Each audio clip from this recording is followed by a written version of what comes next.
If Love and Gogi is wrong, I don't want to be right. What would Socrates say to that? It tickles my fancy. Okay. Okay. Goosies. I don't have hair. Oof.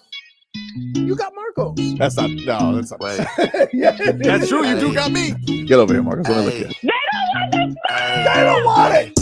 Tobin and Leroy, ready to deploy. Had to hit it with a little journalism, but that was a decoy. Better have about me, boy. Okay, Leroy and Tobin, hold to the show, man. Still till it's all with the show, and till then it's half moon open. Sometimes go taste like a snowman. No proof I'm alive at a motor. No proof. Like I always wanted him, I never hated him, I never traded him, independent, I never ever traded him. You know what is a star? Like another city, the driver's side floor. Gucci get large, so many more. 10 in the more, never a bar. 8, 10 in the more, 2 to the P. Nothing to you, but it's something to me. Handsome as ever. Cute as could be, you can watch us on YouTube with view for free. Ay, this one time for the Twitch, this one time for the text, this one time for the phone line. Whole time wonder what they gonna do next. You know, I just wish you guys would stop the quibbling. Morning, everybody. Tobin Hey, Leroy here with you, 560 WQAM. Hello, Leroy. What's up? How was your extended weekend? It was good. It was Good? good. It was good. Had a blast yesterday. Watching Tommy play football. First time I got to see him this year because it's stupid. Game Day Uncensored. Not that it's stupid. It'll be on later today. But it has conflicted. It has conflicted entirely with his season, which is which has sucked. But I got to see him yesterday in action, which was cool. My question is, as a organization as a whole, why would you have an NFL sponsored event during football? It's a mystery. You're almost hurting yourself. That's Look, more people that'll be watching the games, right? They're trying to find a couple of players to play Sundays from now, so I guess they're taking the hit. But I have thought that the entire time. I don't understand it. Like you play on Saturday. Yep. You play them all on Saturday. I know. I don't get it. Why would you do anything to damage the viewership of your prize businessman? I don't know. Well, Lord knows people could be missing Panthers, Giants in Germany. Is that what they had yesterday? Dude, look. The poor Germans. That was bad. Okay. What's going on in Chicago is 1,000 times worse. I don't know. There's a lot of people who have awards right now. There's a lot of people coming for that title right now. See, but here's the thing. I'm not even putting the Jets in that. Because I never thought they were that what everybody said they were from the beginning of the year. So it's not a surprise to me. Dude, they had yesterday, you had Mike Williams. How hilarious. Mike Williams catches the go-ahead touchdown for the Steelers, and Aaron Rodgers can't get to the Hundy mark for basically most of the game. And it was crazy because it's not like I know that feeling, right? I know that feeling of what Mike Williams experienced, right? Going from a team that is not going anywhere anytime soon to go into a team that ain't never had a losing record since that coach got there. That's crazy. I know. Believe me, when I got to Minnesota, it's like, and then you go in there and anything you can contribute is gravy because you weren't in their plans from the get-go. Yep. So you can just relax and go play. It was an interesting day yesterday for sure, but yeah, the Jets. Oof. I mean, and guess what? Here's the other thing. Okay, I'm going to tell you this, and I've said this to you over and over again, that just because your team did something last year, don't mean it just transfers over to the following year. Sure. Okay, so. Just like you were, just like all Jets fans were telling me, we signed these 3 offensive linemen. Our offensive line going to be better. I said, and what if your defense is worse? Because they had a very good year last year. Now, and the defense is terrible. The defense can't stop nobody, and your offensive line is still giving up a ton of sacks. So I don't know. That might just be because one of their QB is one of the old. He can't run anymore. Well, And every game he's running to that blue tent. Yes. I mean, and to even put it on Aaron Rodgers. Listen, I'm not going to put it on somebody you offered to give $50 million a year, because I don't know nobody's going to say no. But at the same time, why all of a sudden do we just disregard being 40 and coming off an Achilles injury? Like, oh, but it's Aaron Rodgers. No. Football don't work like that. Sports doesn't work like that. The injury is the injury. And you get older, the injury is a little bit worse. Oof. So now he looks like he looks. And everybody's shocked. But the fact of the matter is, you look back and go, oh, well, he is 40 and he is coming off an Achilles injury. Wild, man. Yeah, week 10 NFL season wraps up tonight. Miami Dolphins taking on the LA Rams. We, of course, have Game Day Uncensored coming your way 4 p.m. today. And we'll get you ready for the Dolphins. It's they're either going to be right there with Detroit, or is that too much? Do you what with Detroit? Can I ride with Detroit now? Or is that too much? You ride I did with play them? in Michigan. No, that's too bandwagon. Yeah, that's what I just said. Is it too? I just asked you, is it too much? And you Your said, college yeah, okay. affiliation allows you to bandwagon? What is that? I lived there for 4 years. Oh, Yeah, right. no, that's. I mean, I'm not gonna say no. No. I was just like, they're so fun to watch. You got a team. You can go with the Ravens or the Vikings. You have teams. You have options. I do. But like, see, here's the thing. If I'm a Browns guy, I can't really be a Ravens guy. Even though Ravens keep sending that merch. Yeah, I was about to say the amount of swag you're wearing says otherwise. Yeah. So I don't know. I'm in like, it's not like a New Yorker coming down to Florida, right? This is something totally different. The trying to say I'm a Baltimore fan and a Cleveland fan just ain't gonna cut it. And I understand. It's not your fault they moved. But you don't pick sides against the family. Well, I don't care. Dude, hey, there ain't. Tell the equipment guy to pick up the business then over in the Cleveland. Hey, y'all got to send me some more merch. You know, what are we But doing? you can only have so much orange in your. True. I got plenty of Browns merch. Headlines are brought to you by Doral Volkswagen. Doral Volkswagen. Choose from over 300 new Volkswagen models in stock. The Tiguan, the Teos, and the Atlas. Remember, when it comes to Volkswagen, the great deals are at Doral Volkswagen. Last night, the Heat defeat the Timberwolves 95-94. Nikola Jović with the bucket and the foul. Can we with give 7 seconds left? What Great drop by awesome. Because, you know, what they were saying was that was an option, but they had a lot of movement behind that if it didn't work out. Yep. And they ran it with the right guy, because all of Minnesota looked at it and said, who's going to cover that guy? Get Tyler Hero. Yep.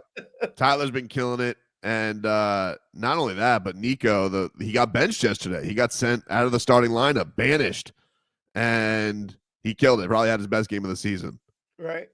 Best game of the season. The Panthers over the weekend, they beat the Flyers 4-3 in a shootout. Panthers always got us, baby.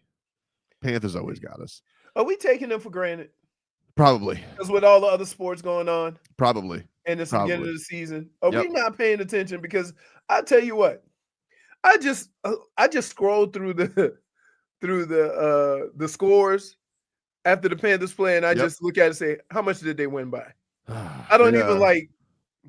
They win 4-3 in a shootout against the Flyers. Bob standing on his head in overtime. You know, just cats, just typical cat behavior. Inter Miami, though, their season's over. Oof. They lost. Oof. Kind of seemed like the refs were on our side too, and we still kind of blew that.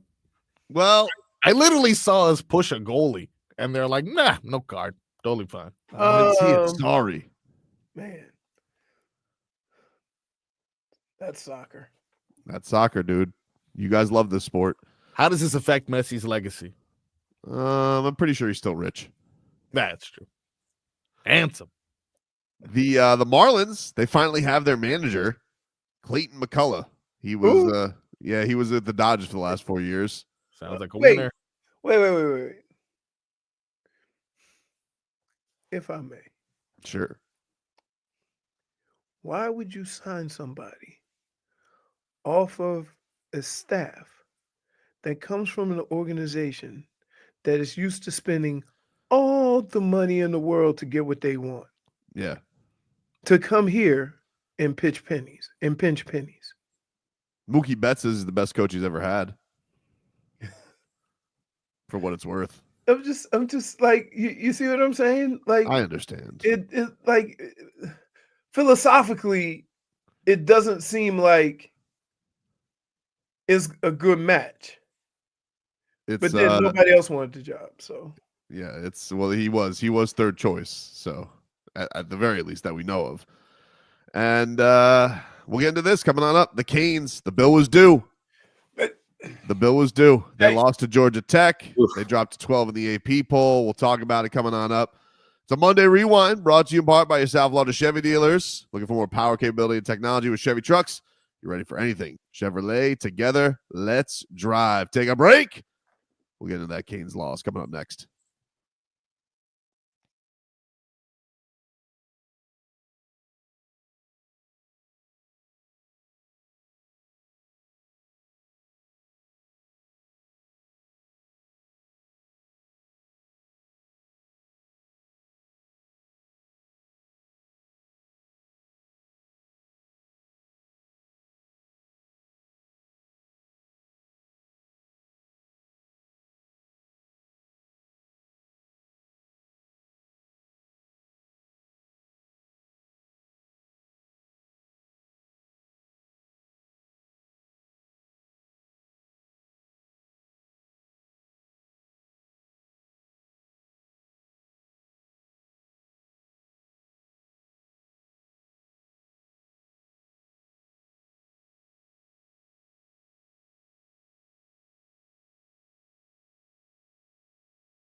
All right, welcome back, everybody. It's Tobin and Leroy here with you, 560 WQAM. Take you guys up until 2 here on the program. As we got Monday Night Football tonight, the Miami Dolphins taking on the LA Rams. Looks like the big thing we're going to be watching out for tonight, Leroy, is Tyreek Hill, and his wrist apparently is flaring up a little bit. So we have to see what his status is. It's been reported nationally that it's, quote, up in the air for tonight. This is something he's been dealing with apparently since the joint practice against the Commanders this summer. So something that is not exactly getting better for the Cheetah. So we got to keep an eye on that. So you're saying that doesn't bode well for my over? I don't know if it does or it doesn't. I'm just telling you, I think he'll probably play. I mean, he wasn't like put as doubtful or anything like that, but just keep an eye on it, Froggy. He's bionicle, though, if that's a word. I've seen him go to the locker room like, oh, this guy's done. He just tore his ankle. And then he comes back like running. He gets some fluids. He's good. Oh, the cramps. So good. Yep. Does do a lot of running. Yep, he sure does. Another team that did a lot of running, Georgia Tech. They ran all over the Miami Hurricanes. 28-23. It's always Georgia Tech, dude. It's always Georgia Tech. You know what? It's not even it's always Georgia Tech. Always Georgia Tech, though. It's, because they do the best job of exposing Miami, and that is running the football and taking a whole bunch of guys on one side of the ball and having them do more looking than reacting. And one of the things that I've said about that is, of all the games that I've watched this year, that was the most undisciplined. And here's why. Because on defense, you have rules. Okay? Those rules are in place to be able to combat just about anything that you will face. What do we know about the ends? Contain. Their job is to contain. Turn the play inside. When you see a defensive end get outflanked, right? He's not doing his job.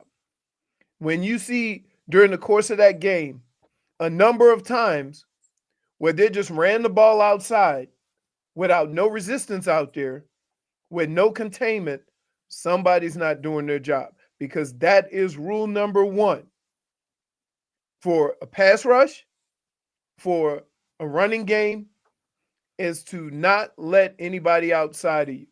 And time again, guys were running around, moving around, looking, trying to make a play, and not adhering to their responsibilities on the defensive side of the ball. So you got those gashes. And the triple option, even more so, you got to have you have to. That's contain. old school. Yeah, that whole. But there's the rules of defense still apply. Yeah. And so regardless of what defense or what offense they triple option, I don't care. Right? When you see a pass rush and a quarterback scrambles, what is the first thing you hear on TV? That outside guy has to keep him in the pocket. You got to contain him. Don't let him roll out. And so to watch that over and over and over again. It was brutal. I mean, like that 11-minute drive that they had to go up for the first time in the game. I'm just like, this is just such a killer, because, it's such a smart thing to keep the Canes offense off the field. But they suck the life out of the football. They go 9 for 14 on third downs. The Canes just couldn't convert in those situations. But I think the ones that killed me the most, dude, what was it, like 3rd and 17 or something like that? I'm like, everybody knows they got the stupid – they have the one quarterback that's just there to pass. That's all he's there for. Shoo! Right down the middle. I'm like, are you – Spoiler alert, dude, he's going to throw it. Yeah, he's going to throw it. Nope, can't contain it. Diced you up. And it's just one of these things where it's like, they spent the entire last month and a half playing with fire. You've gotten down double digits in every single one of these games. You knew it was coming. You had to know there was going to be one of these times where, hey, Cam Ward's magic was going to run out at some point. It's not even that it ran out. He didn't have time. No, I mean he fumbled at the end. Well, yeah. I thought for sure, dude, when he got that one ball, I'm like, oh, he's gonna win it. He's gonna do it. Nope. I went out. I was just like, oh. That thing was I was on my way to a party, and so I was listening to it on QAM, and I'm thinking, Joe's the guy. He's setting it up. He's doing all the drama, and then it's just like he fumbles. I'm like, oh no. And then the worst part was I walk in to the party, and they got it on the big screen, and I'm like, wait, they got the ball back? This thing was on such a damn delay. I was like, no way. I'm like, wait a minute. Because I genuinely thought I was like, I walk in and I tell these people on the couch, I'm like, they get the ball back? And nope.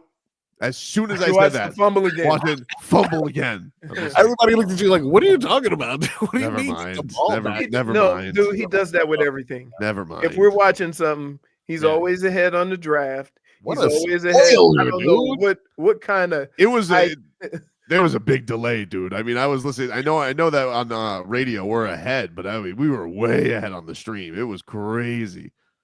Crazy. We got Eddie. Eddie wants to talk Canes. Is he a Knowles fan? Because if he is, I'm gonna hang up on him.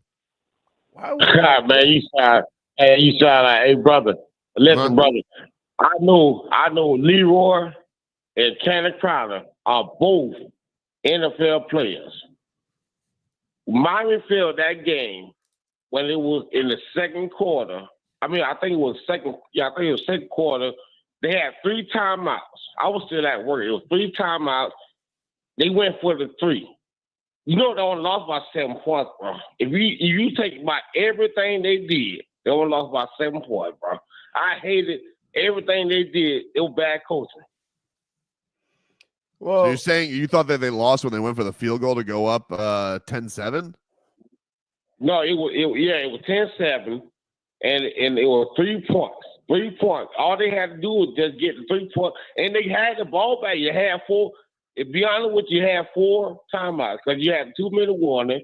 Then the defense was playing good. All you had to do was just play some more defense, bro. 3 points, bro. You lost by 7 points, dog. I mean, they lost by 5 points. Check my line. I got you, buddy. All right. See you, Eddie. so I get what he's saying. You did? But yeah. No, I understand. But here's the deal, Eddie. And here's why I'm not going to blame the coaching for that.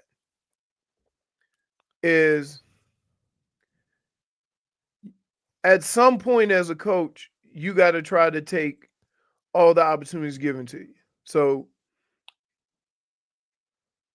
when you look at the other side of the ball, at what point are you saying, man, we're not stopping anybody, we got to get touchdowns? Versus you saying our defense is locking them down, all points are a premium. That's the decision that the coach has to make. So by going for it, to me, it said he knows our defense can't stop him. I get what you're saying, but the thing is, when you've had 2 things that have been really successful for you, I mean, one of them is handing it off to Martinez, and then 2, you got Cam Ward. Like, I'm gonna take my chances with that a lot, like, because I know, and ultimately, like, look, ultimately, as much as they were playing with fire, they did get it back at the end, and so with a chance to win the game. And look, the kid's been a magician all year. You give him, I mean, how many of us would have said, like, coming into this thing, hey, Cam Ward's going to have a drive to win the game at the end of it? I mean, like, of course you're going to take that. He's pulled it out. How many games in a row? Kid's a magician. But again, they were bad at converting it all game. But again, the problem is,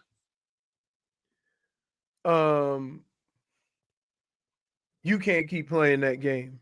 Like, to say, oh, Cam Ward fumbled and we didn't, like, you shouldn't even be in that situation over and over and over again because you're asking for it. And him fumbling was terrible for the game. But the fact of the matter is that you expect him to be able to do it every single week. You can't be in those situations every week, week after week after week. Because there's too many variables for it. Right, exactly. But the but in the end, like if you're gonna say for a situation, like, would you want anybody else in the country in that situation? Right. Of course not. Of course. You like the fact that you had a chance at the end with him, with Cam Ward, right? You love the fact that you had an opportunity. However, you can't. How far are you going to go being in this situation every week? So it doesn't matter who you play. Yeah, it's too much of a roll of dice. It doesn't matter who you. It doesn't matter who you play. Like Cal, Virginia Tech, like it didn't matter. So like, yeah, if you come across a team that's playing that kind of offense, meaning that they're going on 10, 12 play drives, running the football down your throat, wearing you down, that is a hard team to beat simply because you can't just, there's just been too many. There's been too many routes to get to where they are, and I think it's been, you get down big, obviously against Cal, Duke. You had it, and then all of a sudden they rally to put you down, which was kind of crazy. And then this one, it was basically dictated on their terms because they smacked you right in the mouth. And I think that's, for old Mario to go out there and be like, what the more tougher than us? What the right? It's like, dude, you're giving up 300 on the ground? Like, come on, dude. Yeah, but it was a tough 300. They were tough. They were tough. You can't right. And here's the other part of that. That was supposedly the biggest change going into the beginning of the year. Right. Was how tough they were going to be. And the offensive line looks tough. The offensive line, you've been running the ball well. Your running backs look tough. That defense hasn't stopped anybody all year. No. Nobody. Although I will say, I could do without 900 targeting reviews. I mean, like, Jesus. Can these, like, just make me the arbiter of targeting, okay? I know what targeting is. Hard hit. Anytime there's a hard hit, if the guy wobbles on the ground a little bit or then they go to targeting. It's right? so stupid. It can't just be a hard hit. It like they're both diving for things and they're both trying to get a stop. That's not targeting. It's football. Do we know the difference between football and targeting? No, because they didn't play. This is crazy to me. We sit here for 9 minutes. They're like, I don't know about this one, Grant. The problem is here's where targeting becomes a problem. When you're running with the football, somebody comes to tackle you. Your first inclination is to drop your head. Now, that guy already has an aim point. But when you drop your head, then that creates helmet-to-helmet contact. And it's not really on the guy that's coming to hit you because his aiming point was at your chest. And so you're getting a lot of targeting penalties or checks because the offensive player thinks that he should drop his head and get in a defensive mode, and that creates the helmet-to-helmet. The thing that just worries me about it is Science. What? That was like science. That was a good breakdown. What? I'm telling you, as a person that runs a football, whenever you see somebody coming at you, you're not thinking, let me raise my head up and let him hit me in my chest. You're thinking about let me drop down, crunch down, protect everything, and it ends up being helmet to helmet. I just think of the whole thing. First of all, it's a ridiculous penalty. Like the idea that you get kicked out of the game and then you have to miss half a game. It's right. it is crazy. Right. With all these moving targets. It's crazy. It is the nuttiest rule in the sport. That rule is not for the players. Oh, it's to look good. Yes. Yeah, it's completely to look good. Right. It annoys the holy hell out of me. But I mean, and it's our fault that they did it. It's our fault that we want to understand what football is. But when they were constituting these things, everybody was like, "Oh yeah, something to protect the hits." You can't do it. You can't do it. And there has to be somebody that's reviewing these things that's smart enough to understand that here's where his aim point was and he dropped his head. Now, here's the problem with it. And here's where targeting gets called. Because nobody goes to tackle like this. when they go to tackle, they drop their head too and hit you with the crown of the helmet. That's basically what tackling was. You put the crown of your helmet in his chest. So now you drop your head, he drops his head, and it becomes a penalty. When in actuality, I would like to see these guys who make these calls go make a tackle on a moving object. And keep in mind, your ass could get knocked out too if you go in there trying so hard not to, get a penalty. Then you end up getting hurt. The only thing I'm worried about out of this game is because, first of all, Mario out of the bye week, not great. And, they got this game coming up against Wake Forest. It's like, it's all still in front of them. Like, look, they win these last two games. They got the inside track to get to the championship game. They win the tiebreakers. So it's all right there for them. I'm not going to lie. Like, knowing how they've been playing with fire and then the idea that they got a bye week for this guy, I almost wish they could get right back after it instead of sulking in it for a week. Here's the other problem. The ACC Championship is going to be with a real offensive team. Yeah, if it stands out the way it is now, it'll be Miami SMU and Miami. If Miami can win their last two. Right. They are a good offensive team. Not a tricked up offensive team, not a triple option team, but they're going to throw the ball all over the place. Yep. So old Rhett Lashley's Mustangs. Yep. So the good news is it didn't ruin your season. The bad news is that everybody who watched that tape is now going to say, here's a defense that doesn't that we can get if we just have a lot of movement, motion, counter action, and stuff like that. We can get them all over the field. We'll take a break. Back after this.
Welcome back, everybody. It's Tobin and Leroy here with you, 560 WQAM. Take you guys up until 2 here on the program. Miami Dolphins are back in action tonight against the Los Angeles Rams. Tyreek Hill is a game-time decision with a wrist injury. His agent was on WSVN last night saying that he's going to do everything he can to play. Would not reveal if he's going to need surgery maybe in the offseason to fix this wrist. They're going to keep that, as he said, in-house. But, obviously. Which probably means yes, right? Probably. It didn't sound like no. It didn't sound like. Usually when you don't need surgery. But here's the deal. Sometimes you don't fully understand what you can get a full understanding of what the issue is based on that comment. And in your wrist, there's a lot of small bones and stuff like that. So I would say by him not saying it, he probably gonna need some kind of procedure.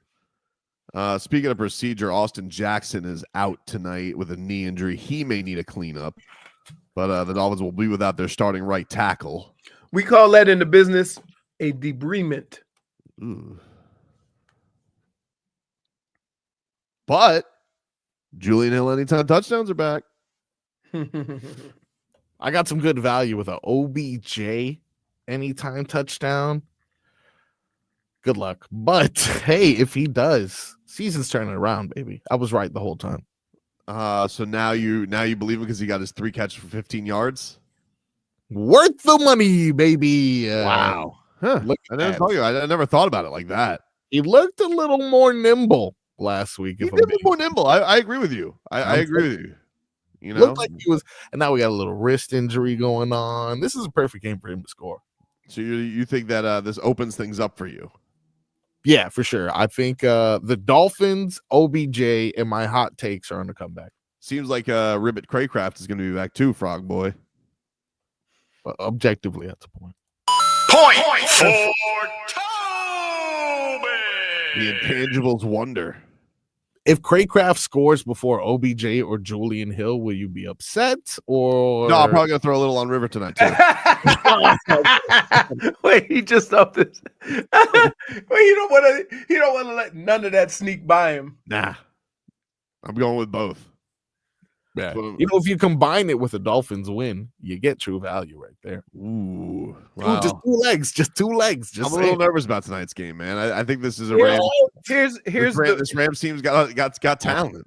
Here's the problem with the Rams.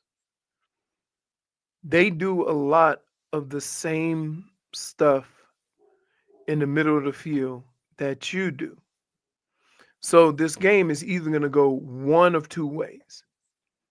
Either because everybody's so used to seeing it from their own team, they're going to lock everybody down, or it's going to be a shootout. You see what I'm saying? And I'm trying to figure out what it's going to look like, because I know for a fact, no matter how bad the Rams have been, Puka Nacua and who's the other? Cooper Kupp always get their numbers. I'm sorry. Is that the first time you haven't called him Pikachu? Yeah. I'm trying to be. Listen, I'm trying not to earn your respect for sure. No. I'm just. Well, he did punch a dude right in the face last week and got kicked out of the game. I'm trying. Well, no, I'm trying to at least give him respect. Say I do know his name, so I put it out there. But now I'm going to just call him Pikachu. But so people know I do know his name and I do respect him as a hell of a player. Yeah. But I still want to call him Pikachu. Their offense, well, that's the thing, is they've got their 2 weapons back and their offense looks like the Rams again. Like they've won 3 straight. Those guys are getting their numbers. And the Dolphins numbers have picked up too. But I don't know how good either one of these defenses are. I know the Dolphins have issues with injuries and stuff like that, but the Rams without Aaron Donald have still put up some resistance. Yeah, well, they also, they're getting a lot more out of their rookie. Like Jared Verse, who was a couple picks before Chop. Like that kid's He's probably in the running for defensive rookie of the year. Like he's been a monster, So that and here's the thing that I also know, that McVay is, I won't say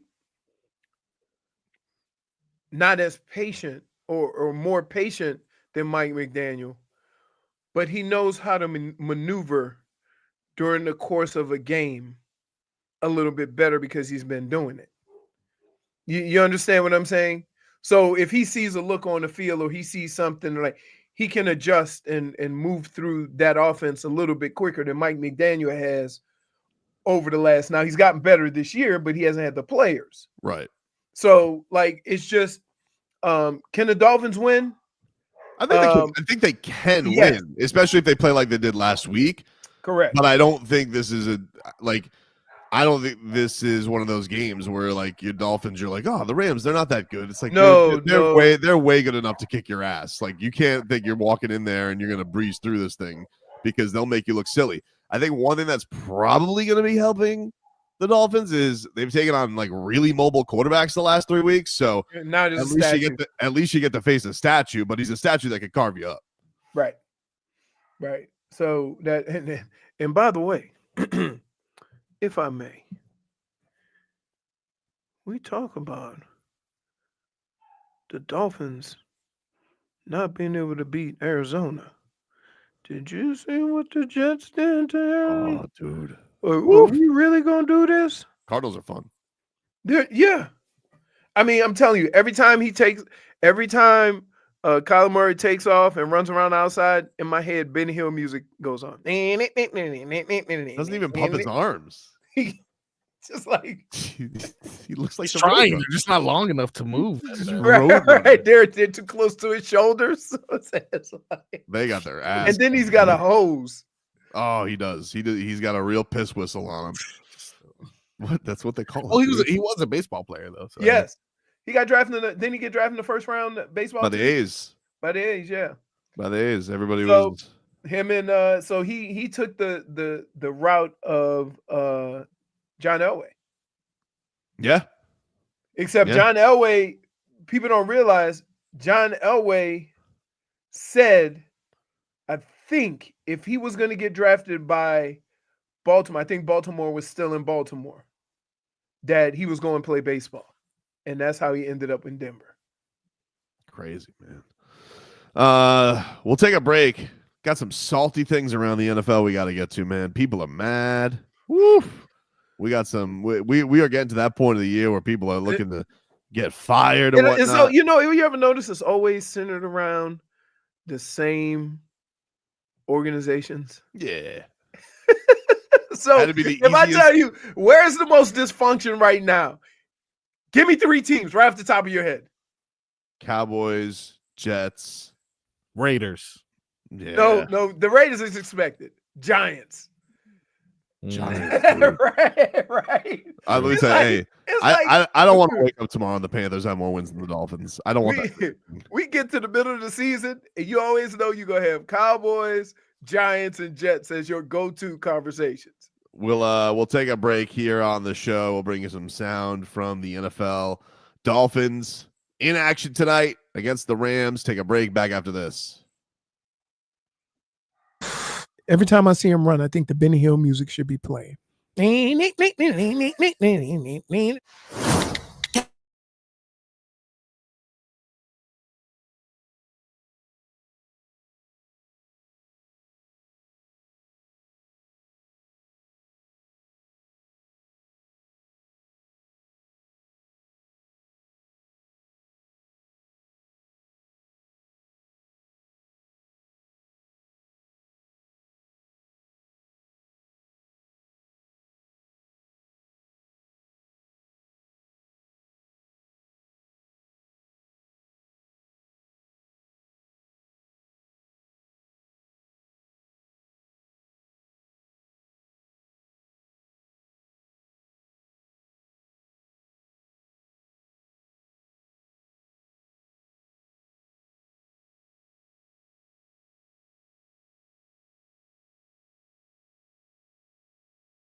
It's time for our Tua. It's our Tua. It's our Tua. It's our Tua. Tua, Tua, Tua. Tonga Vailoa. Not Tua Tagovailoa. A for effort. Dolphins quarterback. Tua.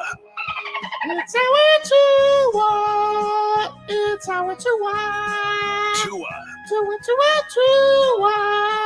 Tua, Tua, Tua. Can go to hell. Tua Tonga Vailoa. Dolphins quarterback. Daddy loves you guys. Our Tua with Tobin and Leroy. Check the history of food.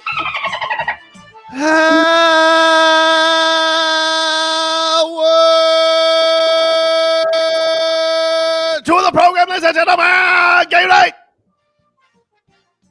Tobin and Leroy here with you, 560 WQAM. Let's get to it. Headlines brought to you by Doral Volkswagen. Choose from over 300 new Volkswagen models in stock like the Tiguan, the Taos, and the Atlas. Remember, when it comes to Volkswagen, the great deals are at Doral Volkswagen. Tonight, Fins, Rams, Monday Night Football. Goosies. Who doesn't love a little action on a Monday night? Yep. The NFL yesterday, if you guys missed it, the Lions, they came back, dude. Came back, beat the Texans. 5 interceptions, dude, and they won. Well, You know what's crazy, though? What's crazy is we're watching a quarterback, and everybody says he's great. He's going 20 of 23 for like 160 yards. Like, yesterday was a terrible day for him. But they don't really throw it that much. They're Great. just beating you up front. Maulers. NFL Georgia Tech. Too soon. Ridiculous. How do you not know he's going to throw it? And if you do know, fix it. Yeah. I mean, they did it 3 times. Oh, hey, the other kid's coming in. What's going to happen here, Lance? I would have a rule. And that rule is this. When he comes into the game, I'm blitzing the hell out of him. I think they did that, though. They tried. I think they did that. I mean, the problem was they knew, okay, they're going to blitz. He threw it off his back foot every time to a wide open receiver. Sad. Very sad. Very sad. It was so You basic. think this nukes Cam's Heisman, or you think he's still got a shot? I mean, he's still putting up No, monster I think he numbers. has a shot because what did Gentry do this week? Man, He had 200 yards and 2 touchdowns. Can I just tell you? He's good. Look, dude, I know we're all Cam Ward fans. Yeah. That dude is. But Hunter's the favorite in the betting he? wild. I believe he is. Yeah. Also did something great. This Colorado's my doing goodness. well. So Colorado, Colorado's projected to have like 3 or 4 wins, and they can win the Big 12. Alshon Gentry went 209, 3 tutties. If you watch him, you'll be like, wow. So they're talking about he's getting ready to break Barry Sanders' record, which is crazy. But keep in mind, Barry Sanders did this in 11 games. Well, And the bowl games didn't even count. The bowl game didn't count for your yardage. big blow though for Cam Ward for sure, and that's even with him still putting up a pretty good statistical game. But that fumble is definitely going to stick in people's minds until he can. Well, not really, because here's what's going to happen, and here's where we get lost in this. At the end of the day, they're not going to break it down game by game. They're going to start looking at just the numbers. You see what I mean? His numbers are incredible. But Like, we're watching. They were putting his numbers up against like the last 3 Heisman winners, and he was ahead. better than all of them. He was ahead of them. But the thing is that I think between like Jaden Daniels ran the ball really well too, so that had a lot to do with it. I just think you got to win. Yep. And the problem is that Boise State What is their record now? Are they still undefeated? I think they're undefeated, aren't they? Boise State Nah, is they got 8-1. one loss. Yeah. One Their loss. only loss is to Oregon. By Right. 3. By 3. Hmm. So what if they get in the playoff too? If they get in the playoff, that makes Gentry, he gives him a better shot. For sure. Yeah, for sure. And I'm curious to see And Travis Hunter, see the thing, here's the anomaly in this. Colorado has already exceeded everything that anybody projected them to do this year. So that their bar might not be the playoff. But if they should happen to win the Big 12, he's also got a Shohei thing to him. Like he's doing things like when you're playing both sides. You're playing every play of a football game. That's crazy. And I would say when you look at all the other guys that played both ways, they had plays designed for them. That's why I think Cam needed almost a perfect run and to be, the numbers to be blown out the water, which look, maybe that'll still happen with these last 2, but the other guys have great cases. I mean, think about this. He's broken every Miami passing record. I know. And there's 2 games, 3, maybe 4 games left in the season. Crazy. Right. So, yeah, licking our wounds over that. Leroy wants to laugh a little bit. The Cowboys, they lost yesterday to the Eagles. And Micah Parsons, well, he was asked about Mike McCarthy, right? And Micah Parsons, he returned from injury yesterday. Didn't seem to really give a rat's ass about Mike McCarthy. Here's what he had to say after the game. Mike can leave and go wherever he wants, but the guys I kind of feel bad for is guys like Zach Martin and guys who might be on their last year on their way out, because that's who I wanted to hold the trophy for. You want to win games and do great things with those type of legends who put in more time and work than Mike McCarthy ever did. So those are the kind of guys that I have so much sympathy and hurt for. Okay. Let's break this down. Clearly, the young man doesn't understand how much coaches put into this. Oof. And I've been asked a lot of times, why don't you get into football? It seems like you like, and Tobin to tell you, every time he's asked me that question, I say, I don't want to spend that much time. They are there all the time. Here's a typical day for a coach. They get there at like 7:30, 8 o'clock in the morning. That's if they don't go early to watch film. You know, some of the crazies go there and watch film early. Then you have your meetings, right? Then you have practice. Then you get to go home, maybe have dinner or something. Then you go back and you have night meetings. And that's not counting the film or stuff you watch and putting the game plan together or whatever. The other thing people don't understand is the coaching staff is a week ahead on game planning. So when you get to Friday before your game, not only are they watching film for the current game, but they're also devising a game plan for next week. So your ass as a player can be ready to go in the beginning of next week. If you want to watch film on Tuesday, and then it goes at it again. And you do that week after week after week. So a lot of times during the year, these guys don't see their family. They go home to kiss their family goodnight, kiss them when they get up in the morning, they're gone all day. A football player, when you're done, they give you a little laptop or something like that, iPad with all the stuff on it, and you can just take and go home and watch at home. You ain't got to watch the film in the facility like you used to have to. They are making it as convenient for you as possible. Coaches don't have that luxury. The other thing I would like to say is, Micah, is this. Does he not realize that Mike McCarthy won a Super Bowl? He did win a Super Bowl a long time ago. Oh, okay. Well, no, don't say that. Don't say that. You know why? Why? Because when I would say the stuff about Aaron Rodgers, y'all go Super Bowl champ. Damn. So how the hell you gonna say how the hell you gonna say that and not this? Mike McCarthy was a damn coach. I mean, I said that exactly because you've said with Aaron Rodgers you don't care about his Super Bowl because you hate Aaron Rodgers. It was so long ago. Dude, he hates Aaron Rodgers. I don't hate Aaron Rodgers. You hate Aaron Rodgers. But Mike McCarthy has been a coach in this league for a long time. You texted me in the middle of yesterday, Aaron Rodgers, 70 yards. LOL. Yeah. You did write that. That was Wait. No. Hey, wait a minute. Woo! Let me tell my side of the story. I'm not the one who had Aaron Rodgers forced in our face as the savior. Okay. I'm not. What did Vlad and every Jets fan was the one that said to me, Vlad, it can't be.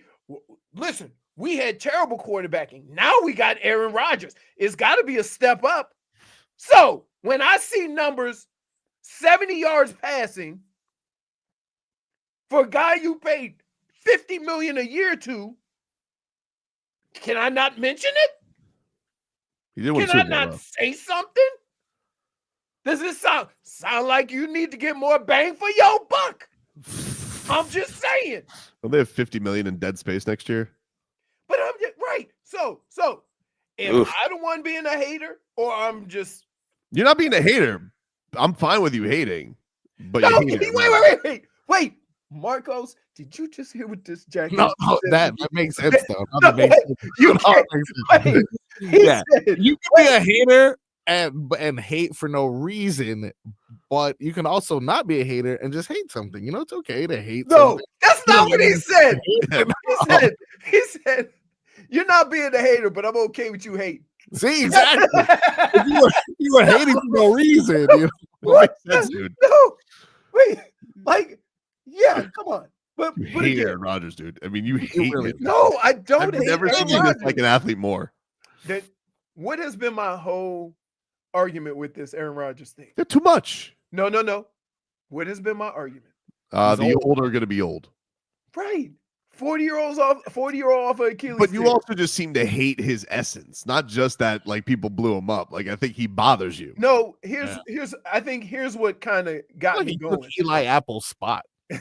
No, no. Oh, definitely. Here's what gets me going with Aaron Rodgers. The fact that we all people seem to overlook all of the life stuff that he's going through, being 40 and coming off an Achilles injury, and just saying, that's Aaron Rodgers. All that other stuff don't matter. And so I get annoyed because I know as I limp around and put my tights, my stockings on and stuff like that to try to keep my body healthy, right? I know that that's a bunch of garbage. Leroy looks like he's about to go into a layup line. Right. Wow. Wait, see what I'm saying? Wait a minute. So while I'm sitting here going and express, he's whacking me on the leg with a stick, right? Like, come on, dude. What are you? Like? Aaron Rodgers, he's drawn the ire of Leroy. Micah Parsons, he's drawn the ire of Rex Ryan. Hey.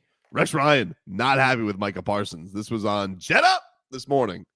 He doesn't deserve that. Mike McCarthy, no coach deserves that because the hours, trust me, my friend, the hours this guy's putting in, no player is putting in the work that a head coach is, I can assure you. And look, you can have some private issue, all right? Go to the owner, go to whoever, go to Mike McCarthy. But why the hell do you think you need to say that why do you need to hurt this man? Who do you think gets blamed for everything? He gets it anyway. And so why are you piling on? All right, yeah, dead man walking. Yeah, he is. But you know what? He's professional as hell. He hadn't once blamed a damn player, ever. It's bullshit. Yeah. And I'm glad you said that, and I'm not the least bit uncomfortable with you using that word because that is exactly what it actually is. Jeez. So he's a little uncomfortable with that. He was a little uncomfortable. So here's everybody was uncomfortable with it because stepping out of the back of the end zone, start patting him on the shoulder. It's okay. So that Pat McAfee has changed the game, dude. but here's the deal: is that do they not realize that part of the reason why they have sucked is because that defense, for whatever reason, can't stop nobody. Nobody. And he's on that defense. Yep. Like, the reason why Green Bay won last year and dominated you was because y'all could never stop them.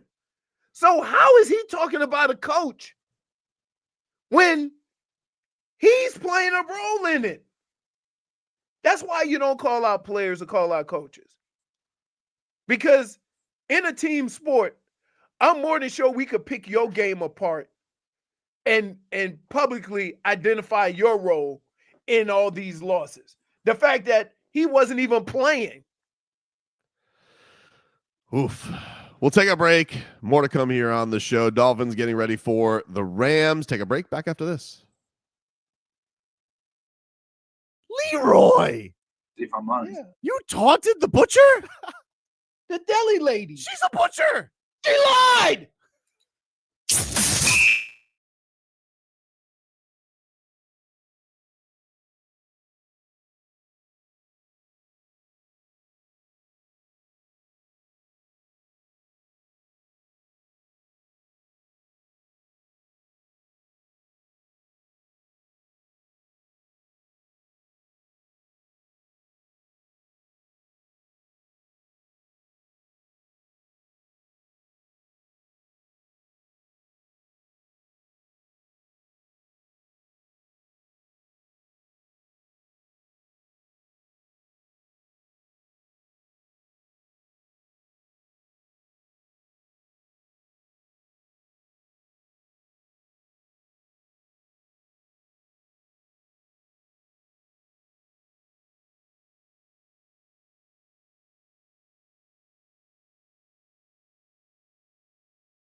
All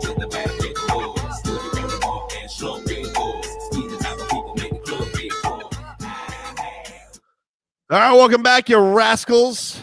Tobin and Leroy here with you, 560 WQAM. What's the name of that song, Tobin? Rosa Parks. Yeah, good job. I hate that. I hate when the name of a song ain't got the words in it. Totally agree with you. Speaking of intangibles, by the way, yesterday, did you see Kevin Love admitting to intangibles? Made me happy. Man, Kevin Love really went after Nico on that winner. I mean, he was. I'm like, listen, old man, you just got back. Calm down with the hijinks. You one jump from getting hurt. What an amazing celebration, though. You got to admit, when you see Kevin Love actually celebrating something, they really love him. They love that. Everybody loves Nico. Everybody loves Nico. You know what? I've never heard anybody with all the teams that Kevin Love has played for have a negative thing to say about Kevin Love. Nope. It's, you very rarely make it throughout a career when nobody says anything negative about you. Speaking of not negative, we've been telling you guys about this event, but it got postponed twice via storm. But it is back. Hurricane season's over, so guess what's back? Whiskey Stars and Cigars is almost here. It is presented by WQAM at Edmore Sawgrass Auto Mall. Talk sports with the WQAM on-air staff Wednesday, November 20th. It's going to be a new location, Tabacone. It's going to be at Tabacone Cigars and Spirits in Plantation. Enjoy a sample of Jack Daniel's Bonded Series, a cigar from Drew Estate.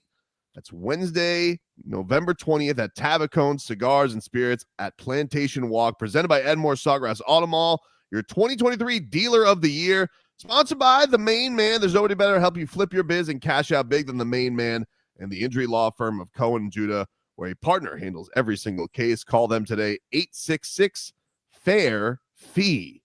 So check that on out. Check that on out, everybody. Coming up next week. It is a Monday. We got Dolphins football tonight. We had a busy sports weekend. The Panthers, they win 4-3 in a shootout. The Canes are now 12th in the AP poll after their loss to Georgia Tech. Marlins hire a new manager. Good luck, buddy. Clayton McCullough. Ooh. Jimmy Butler sprained his ankle, by the way, on Friday. So I don't know how long that's going to be for Jimbo. Can I just say one thing about this? The Jimmy injury? No, just in general. Okay. Part of the reason why you can't have rest days is because of injuries. And you can't control injuries. Injuries can happen. There are accidents. They happen all the time, right? But just think, if you've taken precautionary measures for half the season and then get hurt, then you end up playing 40, 50 games because there were games you could have played and you didn't. You understand what I'm saying? I don't know how long he's going to be out. I think where the team is, they can kind of let him get healthy. Definitely.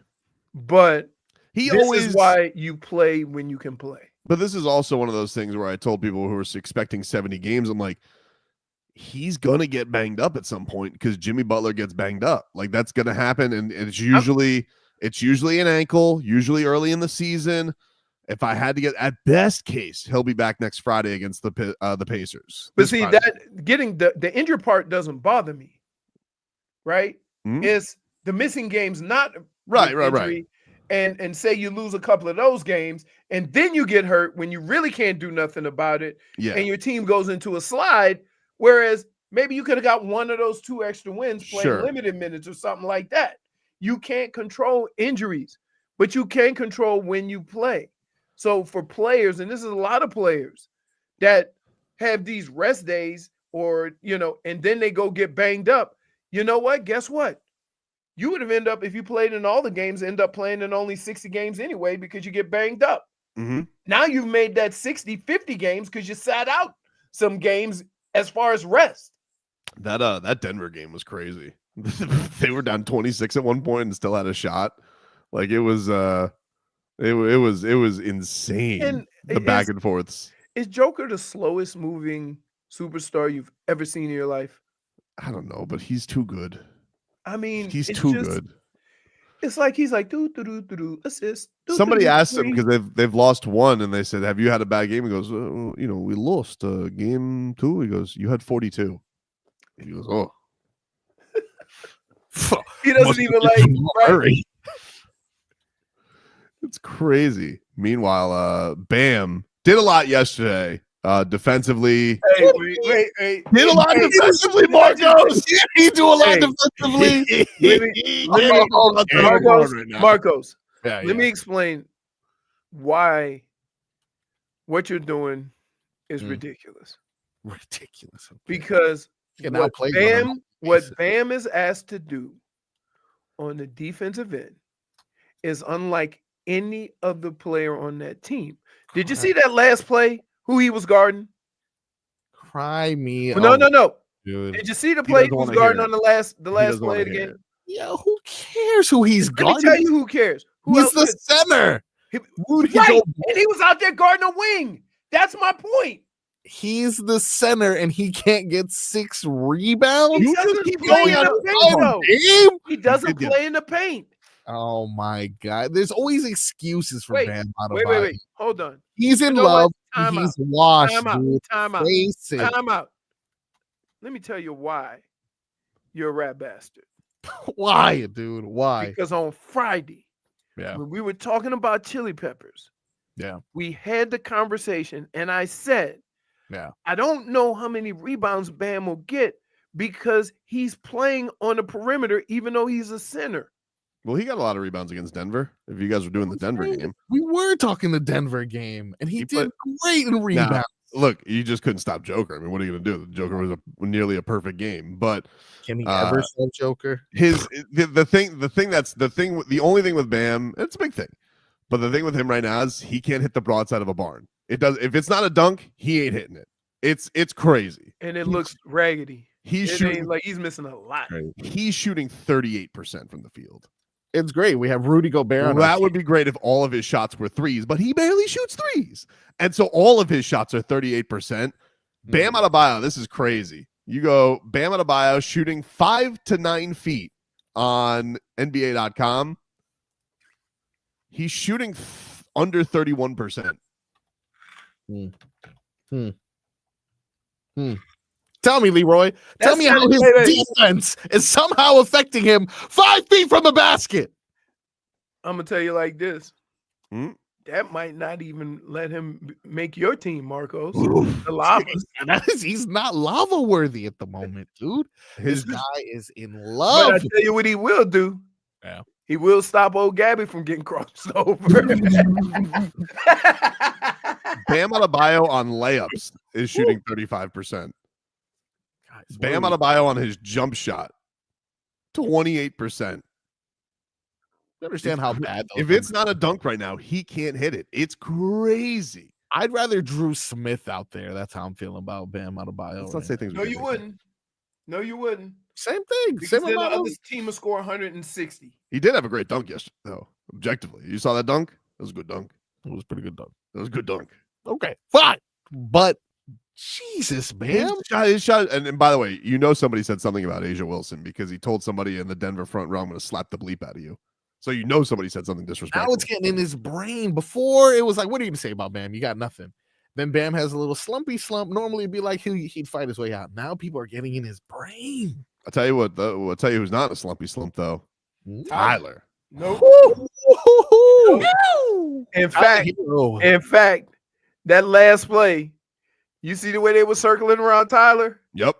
Forgot about Nico. I'm so proud of you, Nico. Okay. The other thing is, once Nico gets in front of you, why foul? I don't know. I think they probably thought he's gonna miss it. I don't know, but he was great yesterday, and he was a demon, head of steam. He was blowing past Naz Reid. He had it cooking yesterday, dude. I love Nico off the bench. Now you know what that means, right? You're gonna be sitting at the end of the bench next game. I was to say, never gonna see him again. Right. Well, That's what he does. Spo called him out after the game. No, and then he said, no, This what gets me with Spo. And then he'll say he's earned those minutes. He worked hard. And then you won't see him for 3 games. No. But then his move was, but this is the standard now. Like, you better do this now every game. And I was like, geez, can't he just have a good game? He goes, and wait, what I know what Bobrovsky would say. Bam is shooting 32%, and you want to bench my Nico? You bench Nico, and oh, captain, my captain, where is he shot? Broken. Didn't realize he was one-way player, not like my Nico. Both ends, mixed contract. How about him flexing into the basket yesterday? Can I just say something? So muscles look big. I thought you had a big schnauzer. Look at the schnauzer. Man. That thing curves and beaks at the end. He's got an impressive one, sir. There are a couple doctors in Miami that can fix that. He looks like a toucan.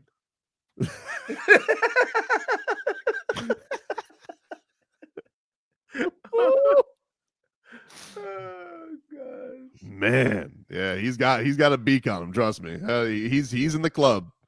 Oh no, but at least yours is straight. He got enough nose to curve like.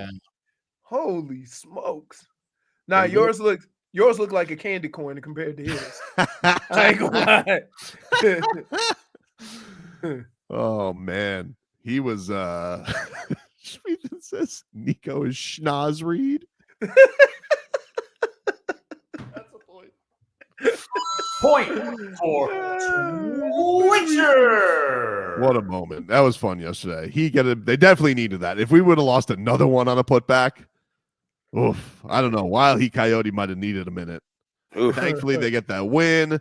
They got the Pistons coming up tomorrow, and hopefully they can make this a good road trip.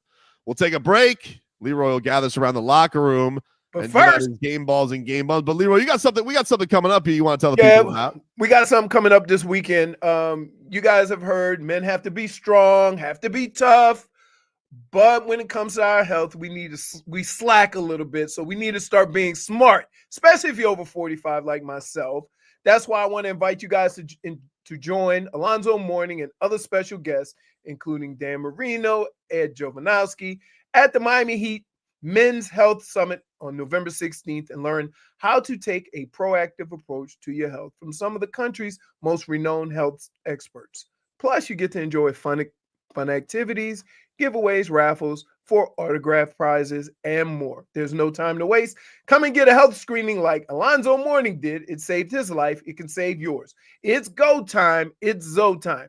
Learn more at baptisthealth.net/Zo time. That's baptisthealth.net/ZOTIME. WQAM broadcast.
This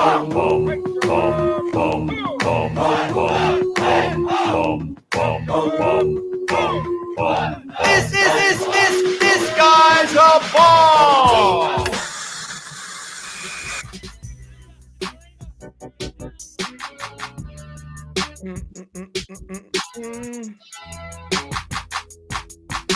Let's get to it, ladies and gentlemen.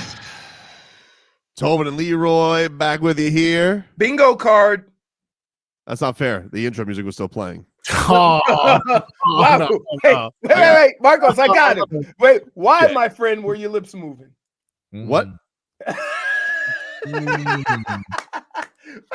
that would be fine if you didn't talk. I feel like the Commanders yesterday just getting deked on an arm. Like, how do you guys not know what he's doing? I know I'm pretty good. I got Tobin leaves Mike muted and start top of hour later than 02. That's not fair. So far, I'm pretty good. I was pretty good on schedule today. If Those there's top of the hour breaks are ridiculous. if anyone gets phlegm today, I got bingo. I'm not feeling that great, so that's definitely a gimme. All right. What do we got today, Leroy? Game balls, game bums.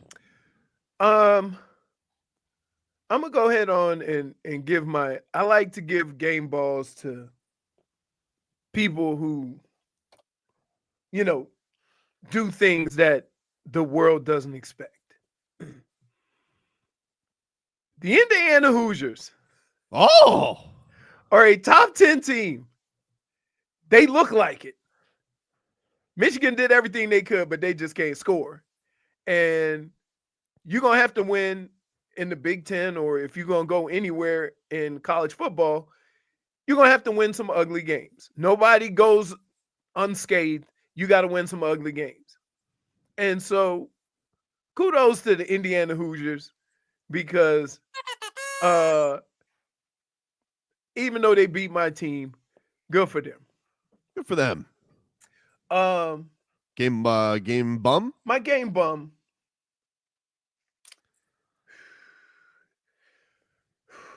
Okay. Just do it. My game bum goes to you Canes. To the fans, to all of y'all.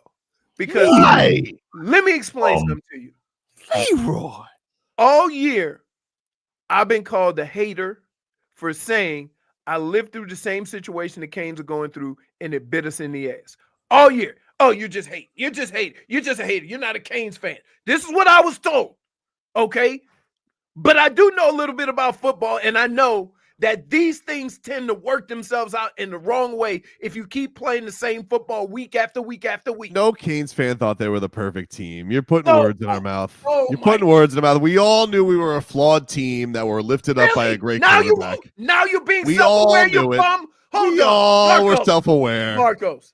You're changing the narrative. Wait. Now he's being self-aware. I've been self-aware. I've been self-aware. No, you haven't. No, you haven't. I told you I was worried about Duke. No, you haven't. No, you haven't. That's not fair. Every time I say something about what's actually going on, right?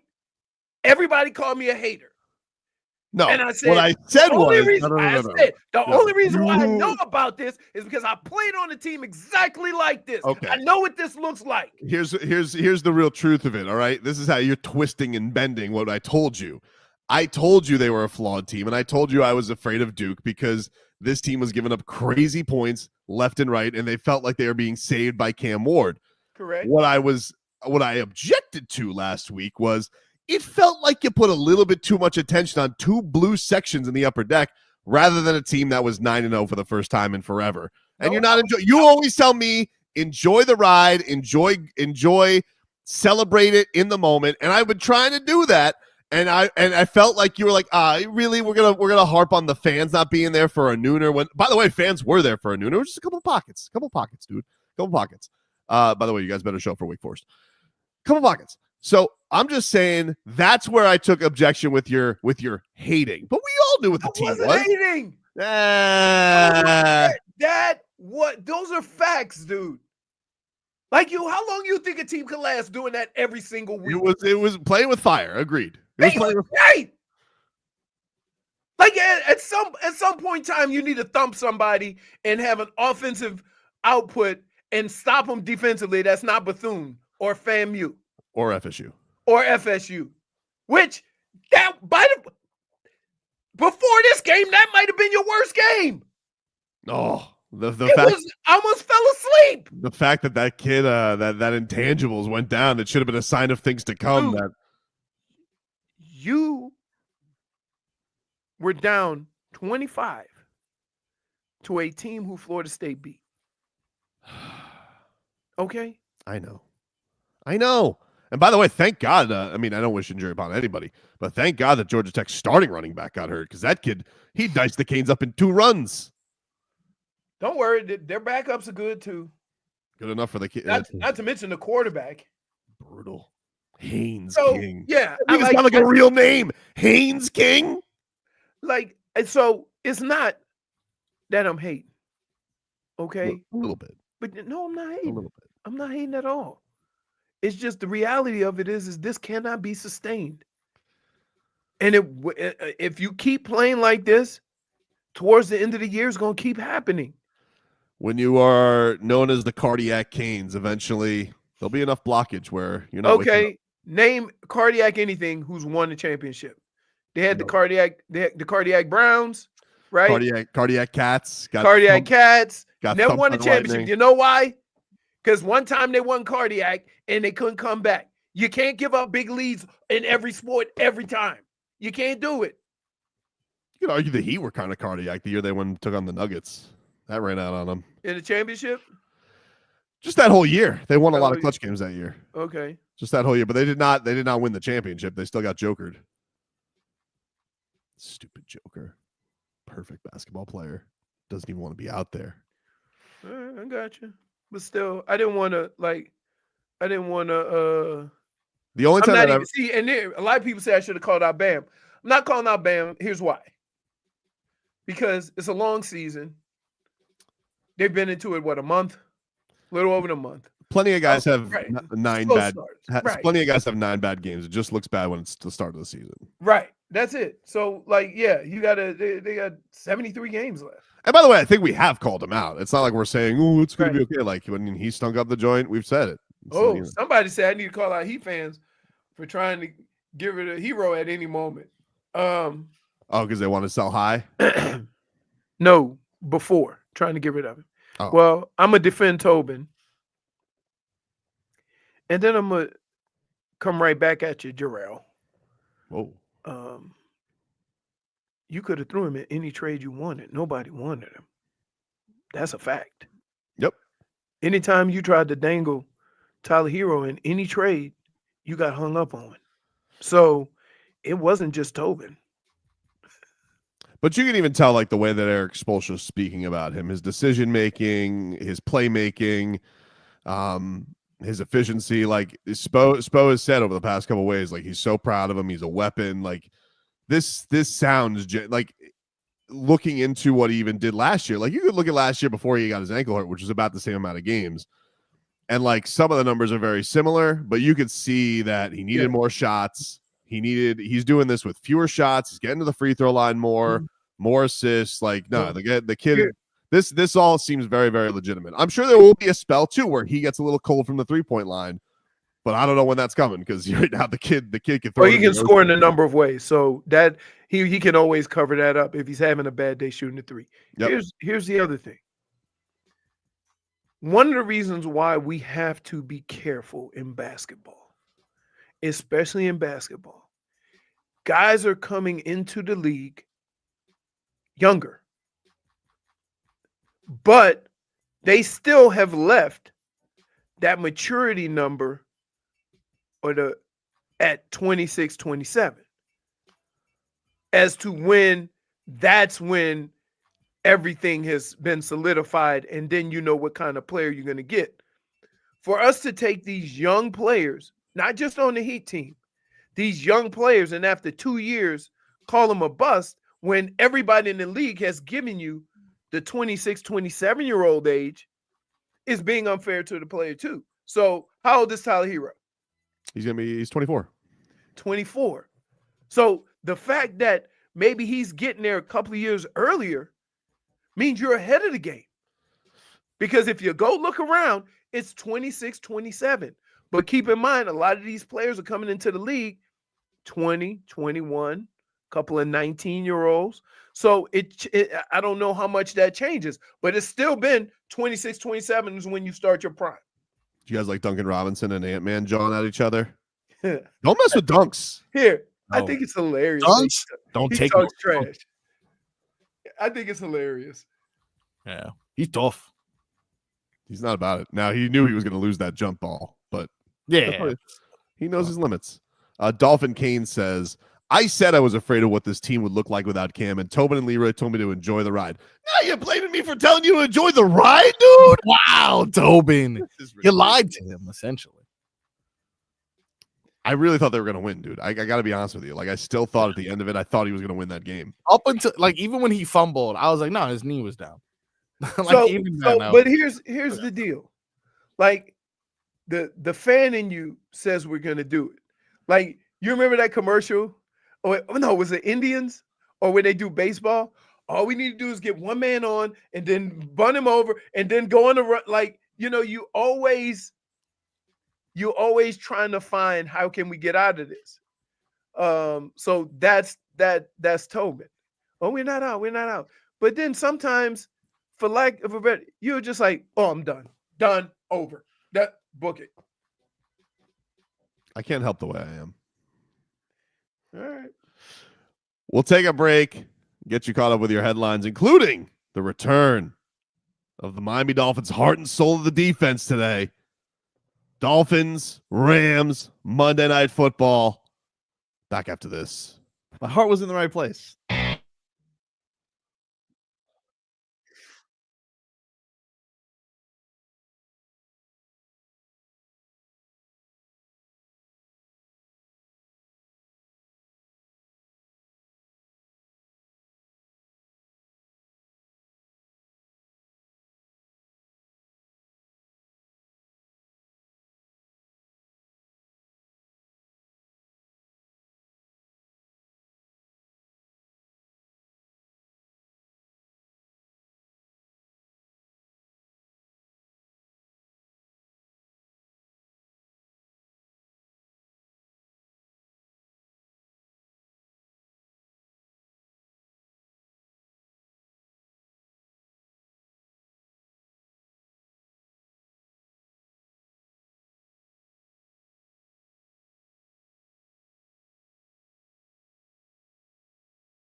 And welcome back, everybody. How come every time you get back on the mic, I'm wondering if we're going to hear you?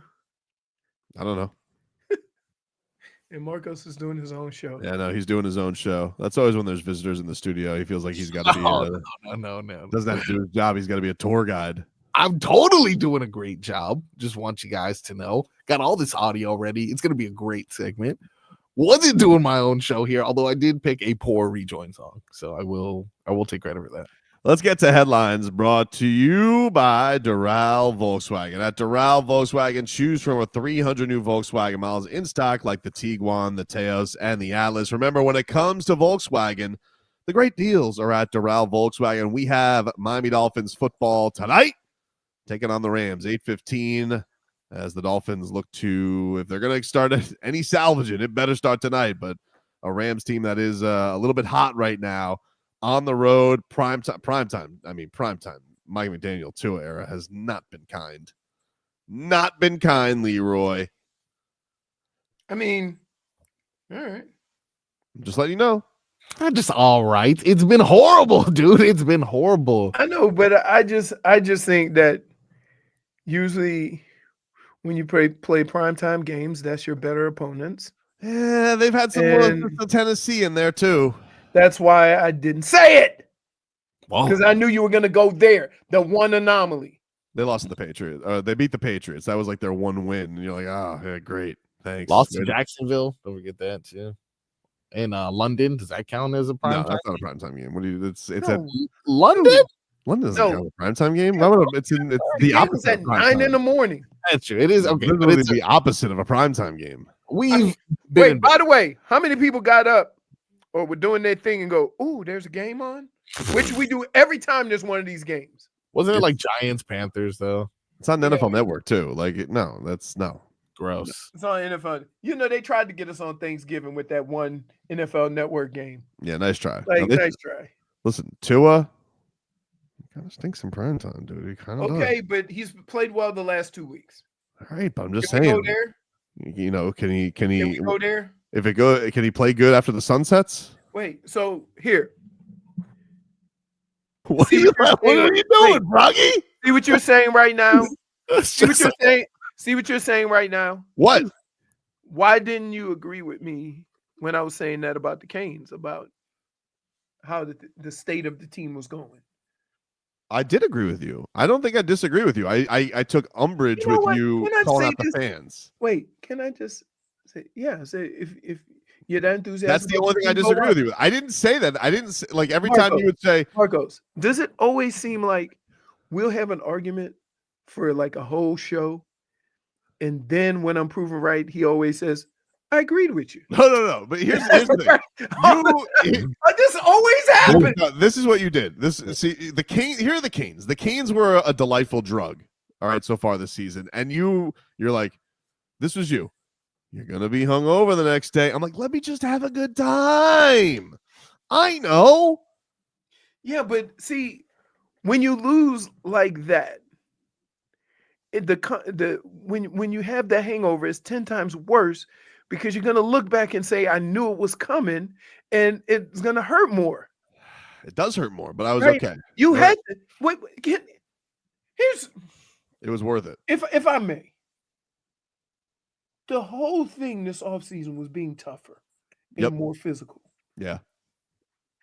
That's what he always says. But that's not tough. It's not tough. They are not, oh my goodness. And I'm worried about this bye week. Wow, what are they going to do for bye week? Lay around, forget about it. It was a one and done, like they think they're going to just like come out of this thing magically. Like I want to be right after it. I want to be back in action. I guess. So with all the targeting calls, did anybody get suspended and kicked out for targeting? Because they got to miss a half. Yeah. One, I forget. At the end, somebody did. The other ones got turned back. And that's, why I hate that from the defense. Now you want to be tough. What? No, I'm saying the defense. Targeting's garbage. No, but I'm just saying. Now you want to, they've been running all over you all day, and your contribution to being physical is targeting. A man who targets our hearts. Zach Sieler. He's coming back. He's gonna be wearing a visor.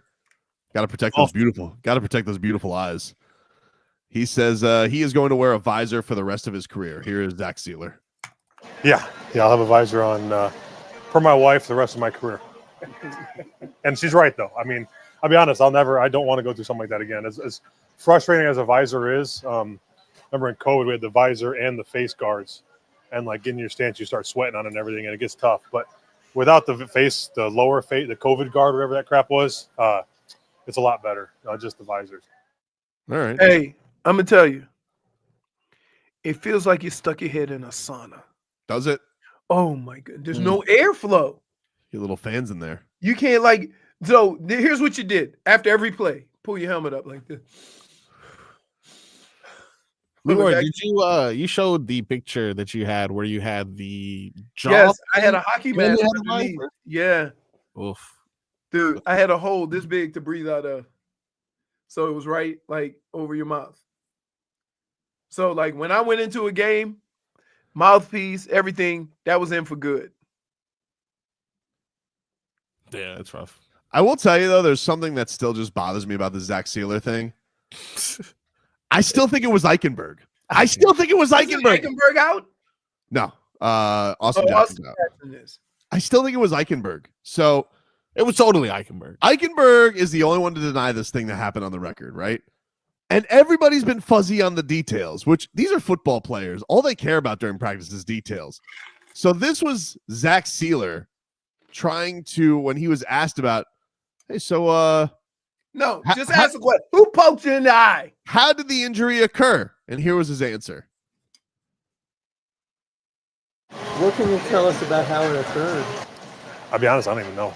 I just remember just on the block, all of a sudden just head went back and there was something that hit my face or hand or I don't know what it was, but yeah. So he plays right across from Eichenberg. Pretty much, yes. He said a block or something. Something. So we'd just go ahead on and, carry the 2, the 1, the pot. It was Eichenberg. It was Eichenberg. It's totally Eichenberg who poked him in the eye. He was even he was asked one more time about it. Yep, there you go. Here was Zach Sieler dancing around it. Yeah, I mean, I remember it just coming on the edge and just, I don't know what it was, but something got up in my mask, and I just remember I just had to put my hand, I just kind of just dark. So, the other ways to say that. I mean, it's just, like I said, it's nothing that I really expected to work through. And then once that swelling got under control and I was able to kind of work through what happened and everything, it was better. So I'm glad to be back and sucked missing 2 games. Nobody asked about that. Me, thankfully, I've been fortunate enough and blessed where I didn't have to go through something like that. I played through a lot and could play through a lot, but this was something that kind of had to be worked through separately. Totally Eichenberg. Never been more convinced. Oh, it just happened. Something dark took over my... Yeah, I know what it was. Eichenberg's fist. He's throwing blows, dude. Here's the kicker, though. You can't fit a fist in there. Yeah. Ridiculous. Fierce jab, then. I'm telling you. No, you can't. The opening. Will it did, Leroy? Will it did? The opening's only like this. The only thing you can do really get is poked in the eye. The week before, Eichenberg got called for itsy bitsy spider up a defensive lineman's face. Okay? Oh, and that's evidence. And then so happens to be the next time that we find out there's an injury in practice. Let me get this straight. We've had now 2 weeks. No one's filled Zach Sieler in on the deets. Here's why. A bunch of cameras at practice. No. I'm going to tell you what happened. When it happened, the next day in practice, somebody put out the order. Okay. Don't say nothing. Oh, I think put out a hit on Eichenberg. No. Oh, no. Wow. They said don't say nothing.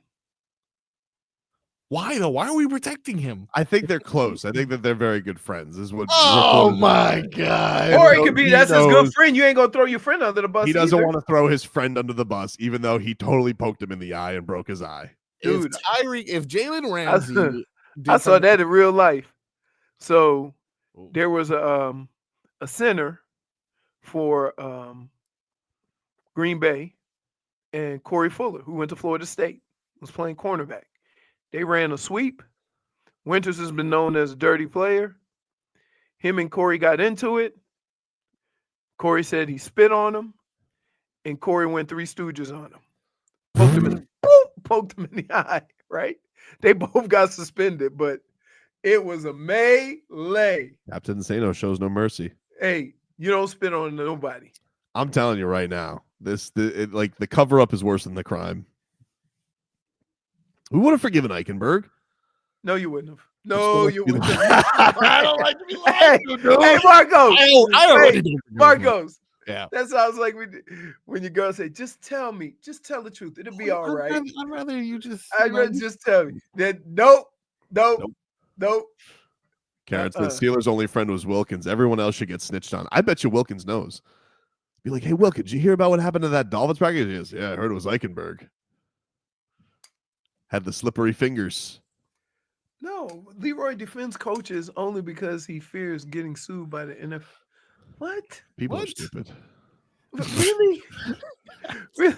Dude, see, if you listen to the show more, you'd understand that one of the reasons why I would never even think about being a coach is because the amount of time they spend on coaching.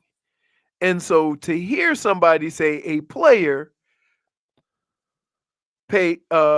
puts more into it than a coach, then I'm going to say he's not really aware of how much work they do when he's at home doing podcasts. Something tells me those coaches not always doing the great screenings for their health, which is maybe why they may want to take a page out of our boy Zoe's book and get themselves a nice health screening. Because we've all heard it, guys. Men have to be strong and men have to be tough. But when it comes to our health, we need to be smart, especially if you're 45 years old or older. That's why we want to invite you to join Alonzo Mourning and other special guests, including Dan Marino and Ed Jović, at the Miami Heat Men's Health Summit on November 16th, and learn how to take a proactive approach to your health from some of the country's most renowned health experts. Plus, you can enjoy fun activities, giveaways, raffles for autographed prizes, and more. There's no time to waste. Come and get your health screening like Alonzo Mourning did.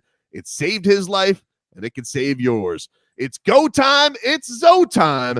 Learn more at baptisthealth.net/Zotime. That's baptisthealth.net/ZOTIME.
Oh.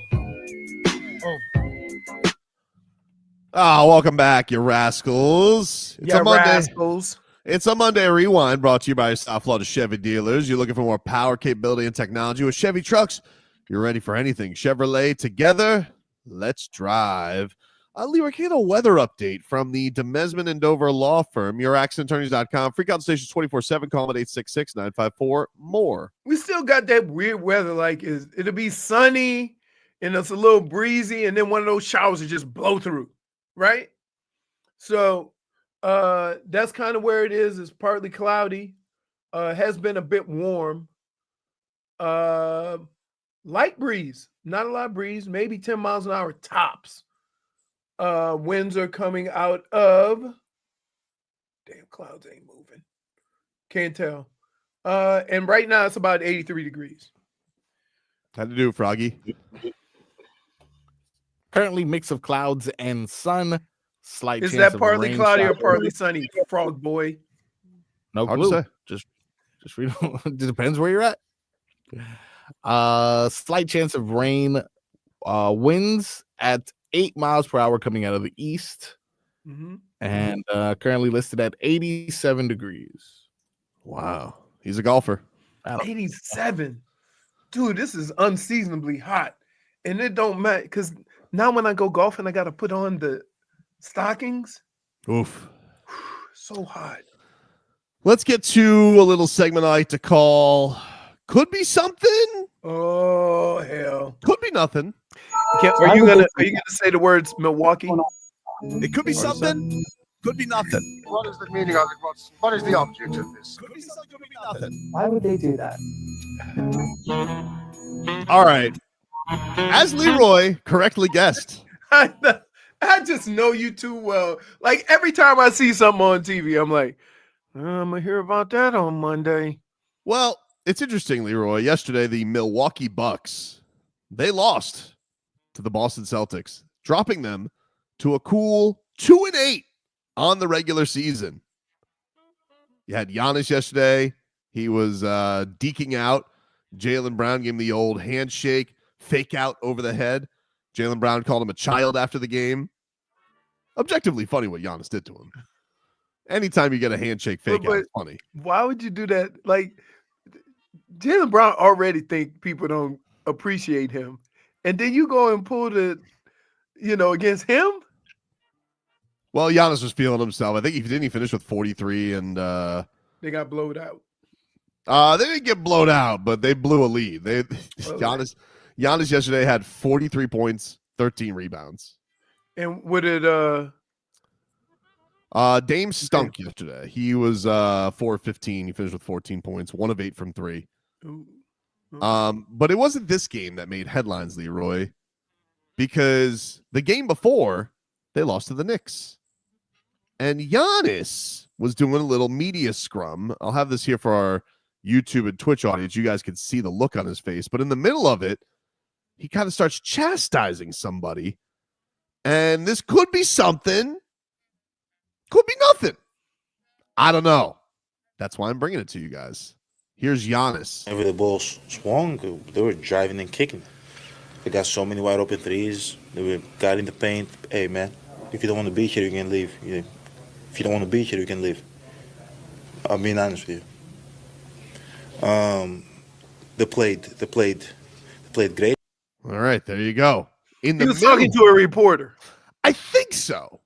I think he's probably talking to a reporter. I think so. That was probably a reporter that was probably talking, you know what I mean, while he was, or looking at his phone, wasn't paying attention to him. Maybe he had the phone out, was like, what's going on in the rest of the locker room? And he wasn't paying attention to him. I think he was, but maybe he wasn't, Leroy. What if he was shooting glares across the old locker room? Because his look was a lot closer than across the locker room. Hard to say. Lockers are next to each other. Lockers are next to each other. It's hard to say. Oh my goodness. I think you're right, but I can't be for sure. I don't know. Here we go. Marcos, here we go. Marcos, am I crazy? We got 2 days last week of none of this. Well, I don't know. I mean, he wasn't on camera, so you never know. But you don't know. He was looking damn near straight down. Maybe Dame. But I mean, the guy was close. Dame is short. He's playing brick breaker, not necessarily focus on the fact that they lost to the Knicks. Well, I thought you were going to say that. Which is why I would bring you more evidence. So Damian Lillard, after that same game, he also had a thing or two to say about a thing or two. He was asked about taking on the New York Knicks and losing to them. And out of nowhere, Damian Lillard just has something on his mind. Could be something. Could be nothing. This was your first time seeing this version of the Knicks. Just what was your impression of them seeing this version? I mean, they're a good team. It ain't like we went in there and played against the Heat when LeBron went there. They made some changes. They were a good team last year. They're a good team this year. Wow. All the teams you could have mentioned. Hey. Right on the tippy top of old Damian Lillard's head. The Miami Heat. Hey, only. Wow. Only you would do this. Really?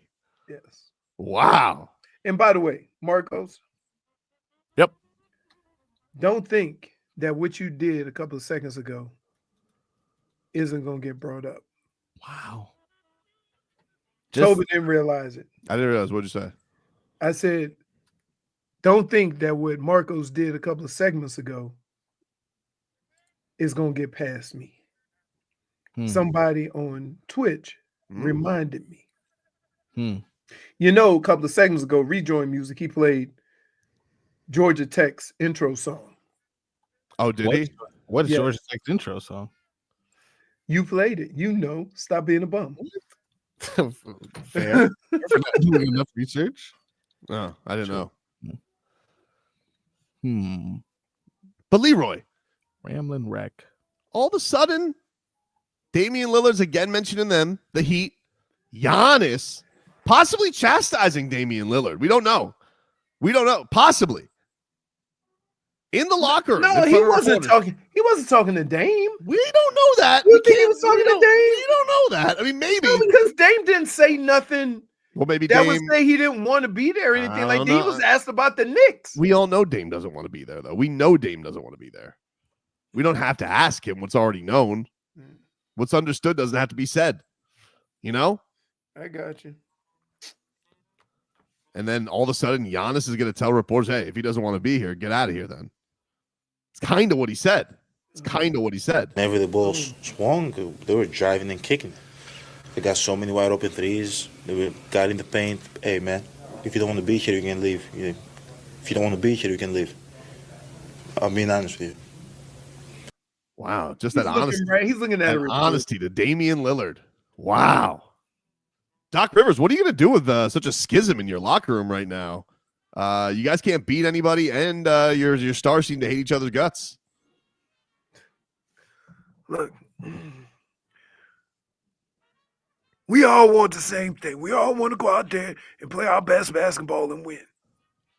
I'm starting to come to the conclusion that I want to stop the other team from scoring. Woo. And we don't have enough participants in my plan. Man. And I'm going to be honest with you. If you're going to go 5 for 14 or 4 for 15 or whatever, your ass need to pick it up on the defensive end. Just saying. Could be something, could be nothing. Could be nothing, Doc. I don't know. The Bucks have a chance to maybe right the ship. They got some stinkers coming up, but if they don't, keep an eye on it. Now, let's just say, I just want to be clear here. Oh, boy. Just want to be clear here. Bucks, should you want to come to the table and do business, okay? Yesterday's price for Dame is not today's price. Can I just say this? At this point, and I'm going to say this all year. So whatever trade presents itself, I'm going to say this. Mm-hmm. At this point in time, I'm trading old player for old player. I'm not giving up any of my young talent. Especially with the back taxes of pain that you caused. I don't care. I really want to see when this young group of guys gets into their prime, what that's gonna look like. And Khalil, Jaime, so you tall. got Nico. So proud of you. Pella, I mean, and still only 24, is Tyler. So you got 5 guys right there that are 25 or under. And it's time that this organization builds a team for the future instead of trying to just go get guys that are going to give you 1 or 2 good years. At this point, the Bucks right now feel like they have an albatross with Damian Lillard that they need taken off their hands. Oh, no, he's an elite scorer now. There's no question. But again, think about this. What is the staple of Miami Heat basketball? Defense? Why on earth would you bring in a player, I don't care how great of a scorer he is, that defense is sketchy? Why? Why would you do it? You're almost playing defense against yourself. It's a thought. It's a thought. It's a thought. Now, if Milwaukee want to trade Giannis, they're not going to do that till next year. Okay. Some people could wonder, though, if the Jimmy thing is, reaching a crescendo and there's some thought out there that the Warriors want to get a star. Warriors have all their picks. Could you up the war chest, flip Jimmy to Golden State, and then you have something to get into the Giannis sweepstakes next summer? I'm not saying I want that to happen because I would never trade Jimmy Butler. But I'm just saying some are wondering that. Some are wondering that. Some are wondering that. Marcos, for somebody who I would never trade Jimmy Butler. Wait. For somebody who doesn't want it to happen, no. He sure as hell already got. Oh, Jesus! Here she comes. Yeah. You thought you could escape me, huh? I wanted to come here once you laid everything out on the table. No. I don't want that to happen, Jennifer. I'm just saying people are wondering. People are wondering. Who is people? Brendan? Tobin? Why does everybody try to speak like Tobin? I'm just saying, Warriors are later. You will want a hungry man, Leroy. Warriors are wondering, hey, we could really use a little boost, and he could use a little bit more of the assets, because everybody wants to get on the pick game when it comes to trading a star. One has to wonder. I'm not saying I want Jimmy Butler. I would never trade Jimmy Butler. I don't believe he can hold up at 37 years old at that price tag. I believe Jimmy Butler's going to end up on the New York Knicks. Still can't rule that out. I do not want Jimmy Butler. I hate you. When was that he said that? That was like a couple months ago, right? It was summertime when the Jimmy drama was happening. Dark times. You can't hold me accountable for July sports talk. Then why do you hate Marcos for playing it? Listen to all the things that you did. Was this summer when you got shot with the tranquilizer gun? No, that was last summer. That was before. We've had to subdue you. Like, it's just you're Looney Tunes in July. We're talking a lot of changing laundry, Leroy. Let me tell you. And when it comes to your laundry, you want to have the best dry cleaner in South Florida. You do. So use our friends over at A&T Dry Cleaners. 40-plus years owned and run. That is correct. And guess what? If you mention Tobin and Leroy, 25% off. Woo! Whatever you need done. That's something right there, dude. Could be something, could be nothing. Yep. That's something. It's getting to holiday time. You might want to get your suit taken in. Yep. Or, if you go and get some new threads for the holidays, you need them hemmed, taken in a little bit. They have a seamstress on site. Please give Ara a call at 954-610-9383. He'll give you a quote. Call anytime. You can ask for the pricing. Please do that because the prices do vary. They service all of South Florida, Dade, Broward, and Southern Palm Beaches. Tobin just squeezes in there, but give Ara a call. He will hook you up. Yeah, I was just at a get-together this past weekend, and I thought to myself, I'm underdressed. Should have gotten myself dry cleaned over at A&T Dry Cleaners and gotten right for this party. I know I won't make that mistake again when it comes to the holidays. So as Leroy said, call or text our guy R 954-610-9383. You mentioned Tobin and Leroy, 25% off your order. A&T Dry Cleaners. Previous. Just get Damian Lillard to the Heat. That's it. I'm tired of waiting, Riles. Get the tranquilizer.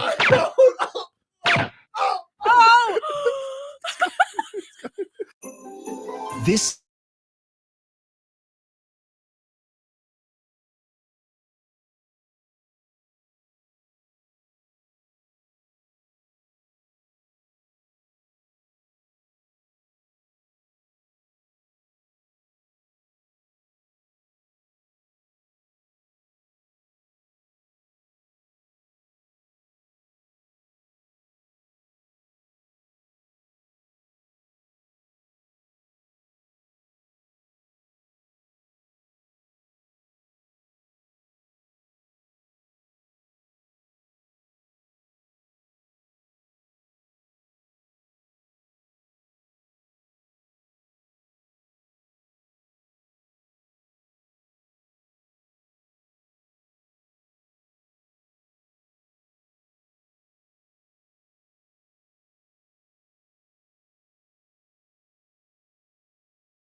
All right, welcome back, everybody.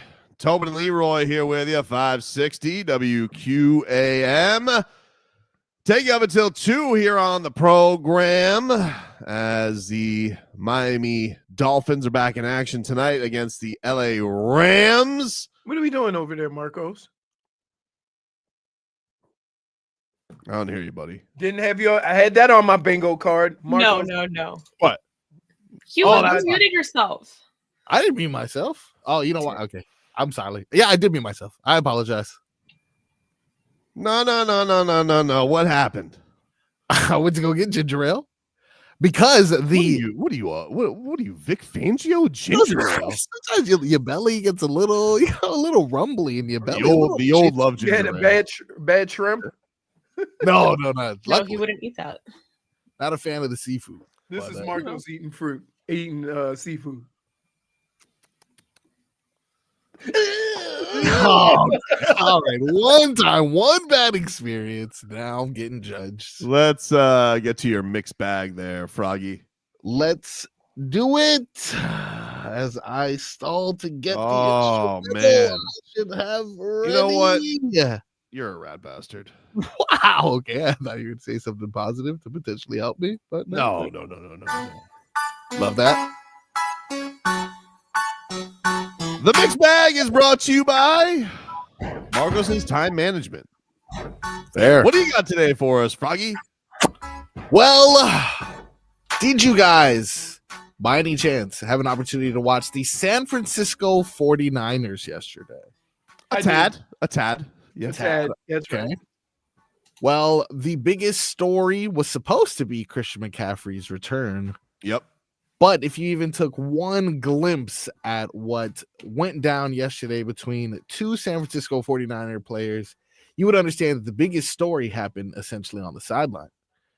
49ers missed 3 field goals. Leroy, you have been... Hey, I saw this, and I'm like, I never had the cojones to do it, but I thought about it. After 3 field goals, you can imagine one would be upset with their kicker, their long snapper, special teams in general. Deebo Samuel expressing his frustration so much so, I won't play the clip, don't want to get us banned, but you got an image here of what went down between the wide receiver and the long snapper here. As you can clearly see for our YouTube and Twitch audience, a hand around the throat of the long snapper. That guy used to be the Dolphins long snapper. Look at that. Tabor Pepper. Old Tabor Pepper now in the news for all the wrong reasons. Unfortunately, we got a chance to hear from both of them so they can describe what happened. Let's start off with Deebo Samuel. No, man. Normally I don't even get like that, but just like frustrated in the heat of battle. Really close game, and I kind of got out of character a little bit, but I'll talk to Moody and we'll get past it. And then was it that he had a final chance to make a game-winning field goal afterwards? What about it? How nice was it that he had that chance to? I think he had a little dog in him, a little motivation to go out there and make the field goal. Yeah, you choking the hell out of him. Saying nothing like crazy to him. I was just kind of frustrated in the time, but he was there, won the game, of course, and he wasn't bothered by it, so we moved past it. Tobin, if I ran over to your house and start choking you, yeah, would I have to talk? Would my actions speak for tough love, baby? The fact that one grown ass man on the sidelines on national TV decided to put his hands around another man's throat. Well, you have to talk. I think the thing was this is I would never like to be in the head of Mr. Samuel here, but I believe what he probably was doing was he was talking to Jake Moody, the kicker, and then old Tabor Pepper, Mr. Long Snapper, stuck his beak where it didn't belong, and he probably said, "Hey, Long Snapper."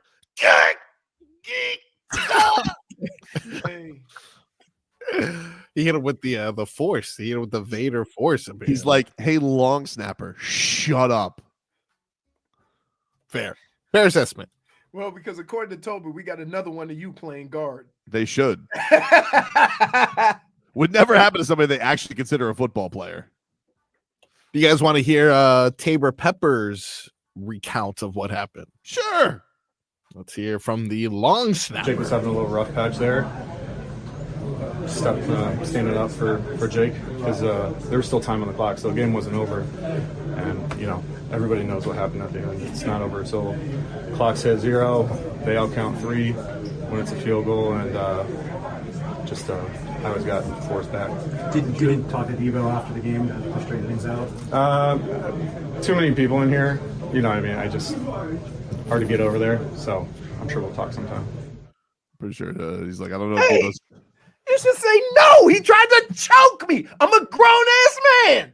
He need to come talk to me. But wait, here's the deal.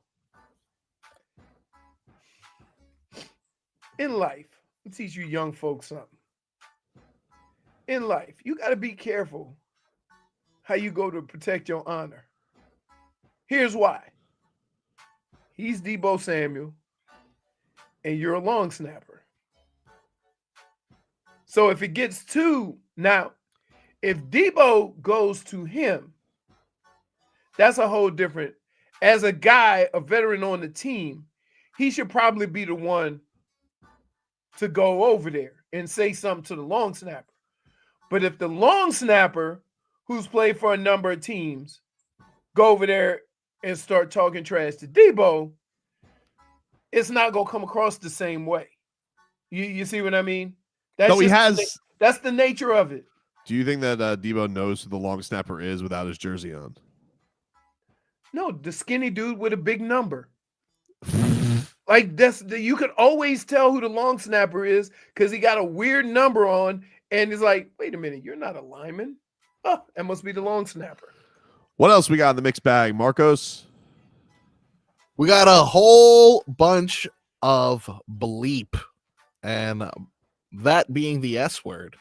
Oh, that's because Darren Rizzi, former Dolphins special teams coach, right? Now he's the head coach at with the Saints. With the Saints. Saints. There you go. Yes. He and they won a tickle fight. He on the winning end of a tickle fight, like you said, with the Falcons, but not before Mr. Rizzi had a victory or a loss against the toilet.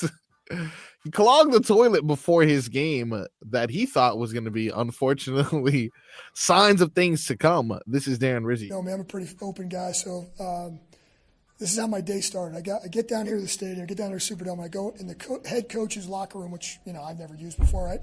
So here I am early in the morning, I go to the bathroom, and this is how my day started. I clogged the toilet. And I'm like, this is going to be a crappy day, pun intended. And so listen, I'm like, okay, this is not really a great start to the day. Here we go. And so, I'm not really feeling like a head coach of an NFL team right now. So, so I'm like, really? This is really how we're going to start my day? So, but listen, there was moments during the game. You know, I'm so wrapped up in my routine. There was moments today where like I'm almost forgetting. I'm just going through my routine, and I'm kind of forgetting that I'm the head coach a couple times. All true. Man, he is going to have no voice by the time he's done being a head coach. Also, kind of sounds like you, Leroy. You think he goes to like Ralph the maintenance guy, and he goes, "It's never happened with Sean Payton." Okay. Yeah. No,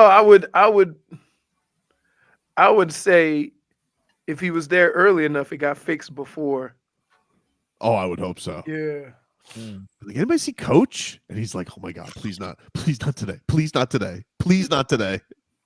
All right, I got 3 scenarios for you guys, and you tell me which one is the worst scenario to clog a toilet in. Clog in your pants.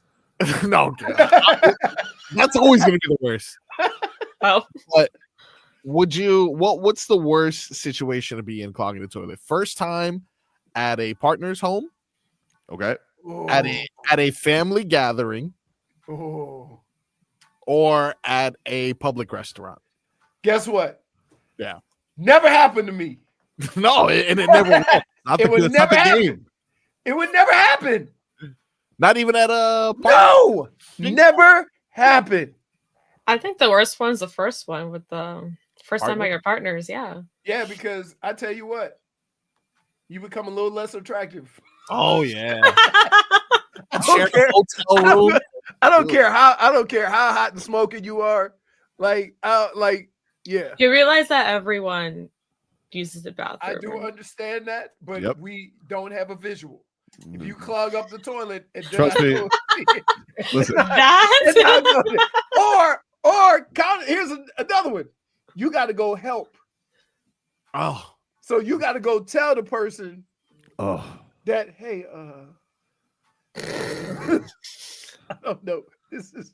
You think he tells that story about it right now? I can see it right now. I think this is what Jennifer would do. Hey, Jennifer, no. Jennifer has never happened. That's never happened to Jennifer. Let me see. This is what Jennifer would do. Hey, I gotta go. You know what? Leave it there. Just walk away. You'll leave and get your car Crop him out, and then you'll get like 2 lights away and say, by the way, I left your present. There's something wrong with your bathroom. See you never. What's up, bro? Like, come on. Like, no. Could you imagine? Okay, so just imagine. I go to Big Spoon's house. I'm already miserable because everybody's speaking French, right? I go in there, we're gonna have a meal or whatever, and I get the bubble guts, which is the only reason why I'm gonna go. And I go and light them up. And then I go push, and the only thing is the jiggle handle, right? So I go through all the things, I lift up top, make sure the chain's connected, I do all that, and then I'm like, so here's what I do. Hey, we gotta go. She's like, we haven't started eating yet. I say, I'm gonna need you to take one for the team. I'm gonna need you to say your stomach hurts, and I'm gonna go out the back door. You go out the front, and we leaving, right? And she may say, why? Mel, I just blew up their bathroom. Toilet's not working. They gonna need an hazmat unit. You know, the adorable thing though is there's no way Darren Rizzi tells that story if his team loses. Oh yeah. Oh no, he still will. I don't think so, dude. He goes, look, I knew we were gonna lose this game because woof, super dope bathroom. I'm telling you, hey, no, like, and then can I just say this? If you go and blow up somebody's bathroom, don't try to come out like, don't go in there for a while. I blew it up, and you might want to get somebody to check that toilet. Well, right? Just go full heel the other way. That's what Marcos would do. Marcos would just play it off. Look at his face. Yeah. How old is the Superdome? Like, he probably thought to himself, "Oh, this is great. I'm in the head." The coaching Superdome was bathroom. built in the 70s, 80s. That's old pipes. Those are old pipes, dude. Yeah, but it's the only. Think about this: the only stadium other than Lambeau that hasn't been is the same building. 75. Wow. So I have heard a story. I'm not sure. It could be one of those internet stories of someone, girl leaving a voicemail to her mom crying, saying, "Come pick me up," because it was her first time at her partner's. She unfortunately clogged the toilet. In a panic, she scooped whatever was in the toilet and tried to blame it on the cat, put it in the cat's litter box, only to find out the cat had died 2 weeks ago. I've seen that story. Wait. Can I just say this? If she had scooped that and put it in the kitty litter, that cat would have died trying to pass that, right? For sure. Did she not figure out the physics behind it? No, man, she was panicking. She had a football game ahead of her to distract. Marcos would definitely like. I'd actually everybody do it. I'd stay in the bathroom all night until the party was over, dude. I wouldn't. I'm telling you, no. That right now, I'm getting bubble guts just thinking about being in that situation. Need some ginger ale. It's rough. This is how this all started, by the way. Wait. Oh no, wait. Actually, the Izzo story. So here's Tobin, what would you do? Tobin muted himself, by the way. Again. Yeah. In my situation for the partner, does it depend on where you are? Well, I was thinking like the first time we first met, she had we were in dorms, so like they had suite mates. It was one bathroom with 4 girls. That's never happening. I would have just left and gone to my dorm. So, but if I Solid. was in that situation, I honestly think the family's a pretty bad one, especially if you're at the in-laws family. Whoa. Yeah, that's what I'm saying. Thanksgiving. Nothing ruins Thanksgiving like a bad. Just think about it. I could have if I would have lit it up one of the first times I went to Canadian Thanksgiving, right? Just imagine just sitting in the room. I think that's a bonding experience. Just sitting in the room with everybody speaking French, together. looking in my direction, giggling. I'm like, I know they talking about me. And So I what? can't do nothing. So what? See, no. So what? Okay. You would have just left. Trust me when I tell you, he's not getting a second date. There's no way. Really? No way, dude. No way. She What is about like, she the ain't girl calling in that dude back. No way. With the like cat? because I just like There's no way the cat story is real. It I can't. actually saw it a while ago. Yeah. Just because you saw it doesn't mean it's an actual story. Well, you know what? I heard crazy Maybe it stories is. recently on the internet, so I can't trust it. When do you think there came the time when Travis Kelce and Taylor Swift were comfortable pooping in front of one another? Whew. Think they're at that stage yet? It's too early, right? I've never been okay with that. I still don't fight in front of my. I would say this. As beautiful as I think my wife is, she could jack up a bathroom and it's gonna make her a little bit uglier. I'm sorry. I don't know. I don't know. I don't know why. Dude, I don't know why. But like, you're like, it's like you go to a bathroom and you're like, please don't. Please, I don't want to know him. Please, this is just terrible. We'll take a break. Back with more after this. WQAM broadcast.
I understand the question.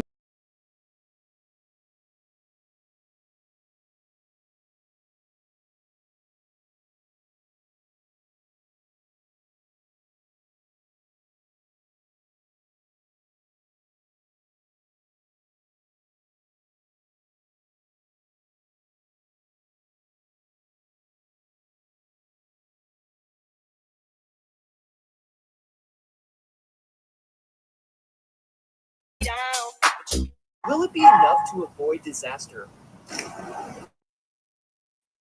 Turn your phone off, Leroy. Welcome back, everybody. Tobin and Leroy here with you. 560 WQAM. Take you guys up until 2 here on the program. Listen, which dog is that? That is Oreo. Oreo is obviously fired up for Whiskey Stars and Cigars, which is almost here. It's presented by WQM and Edmore Sawgrass Auto Mall. You guys can come talk sports with the WQM on-air staff on Wednesday, November 20th at our new location, Tabacone Cigars and Spirits at Plantation Walk. You guys can enjoy a sample of Jack Daniel's Bonded Series and a cigar from Drew Estate. That is next Wednesday, November 20th. And that is at Tabacone Cigars and Spirits at Plantation Walk. It is presented by Edmore Sawgrass Auto Mall, your 2023 Dealer of the Year, sponsored by the Main Man. There's nobody better to help you flip your biz and cash out big than the Main Man. And also brought to you by the injury law firm of Cohen and Judah, where a partner handles every single case. Call 866-FAIR-FEE. If you guys RSVP'd already to the previous scheduled events that got stormed, your RSVPs carry over. So, Also, Tobin. Yep. Tabacón. Tabacón? Is that it is? Tabacón. Mm-hmm. What is that? Is that how you say it? It's tobacco. No. Well, see, here's the thing: is Galen sent it to me, J-Fig, and I just see him phonetically spell it out. Well, I saw the email. That's how Tyler actually sent it. Well, that's how I was like, I didn't know that it was a Latin place. Tabacone. It has a little ñ on top. Not on the reader that I have. I believe you. I believe you. Just no, like, you gotta, that's how I read it. I was like, oh, okay, so it's okay, so Tabacón. Tabacone. All right, there you go. Headlines are brought to you by. Has anybody seen Lynn? Yes. No. He's in today. Although, in fairness, I haven't been to the studio in a few days. I broke a Neither tomorrow, record. though. I broke a record for the amount of times I came to the studio last week. No Lynn. I think the last time I saw him was Halloween. What was Oh, your- no J-Fig either. That's true. You see me all the time, Leroy. I'm right here.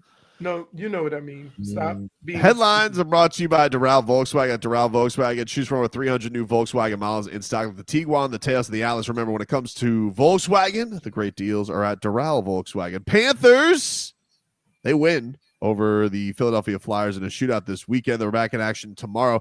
The Cats are still wearing their robes from Finland to every game, and will until they lose. Oh, until they lose? You don't mess with the win streak in hockey. As they should. Sergei Bobrovsky, he was standing on his head in overtime. Here was our boy Bob on his performance and this win. No, you just stay with the wave. You just enjoy the opportunity, enjoy the moment, and play one moment. Again, I thought opponent gave us a good game. They play hard, they compete in every inch of the ice, and it's a good win for us. Follow the wave. I thought he said wife. I was like, no. Not what he said at all. He did say wife in the beginning. No. Why would you follow his wife? That's what you gotta stay with your wife. I was like, all right. No, you just stay with the wave. Oh, come on. So you think this is Sergei Bobrovsky's advice to a good marriage? Now it's because keep in mind, here's where this gets screwed up. And I hate this. You typing in the question and hearing the question asked is two different things. If we had heard the question that was asked, then we would have said wave. Why would he bring up his wife? It sounded like he said wife. I don't know. Sergey, you've been together with Mrs. Bobrovsky for a long time. What is the key to a good marriage? No, you just stay with the wife. There you go. I mean, just stay there. Wait, but I think that's what he said. Think of how many questions you could ask and get the same answer. However, we never heard the question that was asked. Now that we maybe know what the question is, now we know it's wave. I understood what he said the entire time. Oh, You speak Bobrovsky, we don't. It's just his Russian accent. Paul Maurice, he doesn't really have that big of a Canadian accent. Here he was on what it felt like to watch overtime. Just thinking, thank God the playoffs aren't played 3-on-3. Maybe I should fire a defenseman out there every once in a while. But I do like we go out to score a goal. We do. And you got to be defensive and responsible. I get all that, but it's no fun. It's no fun. So we go into overtime. If you work your ass off all year, you put yourself in the position that you can hopefully get enough points that you make the playoffs. I think our record since we went to that 3-forward idea has been very, very strong. I want to go score a goal. I don't want to sit back and try to get it to a shootout. I like that. For funsies. Much more reserved than he is at parades. Oh, yeah, dude. Now let's get to a coach who's maybe feeling that seat get a little bit toasty on his cheeks.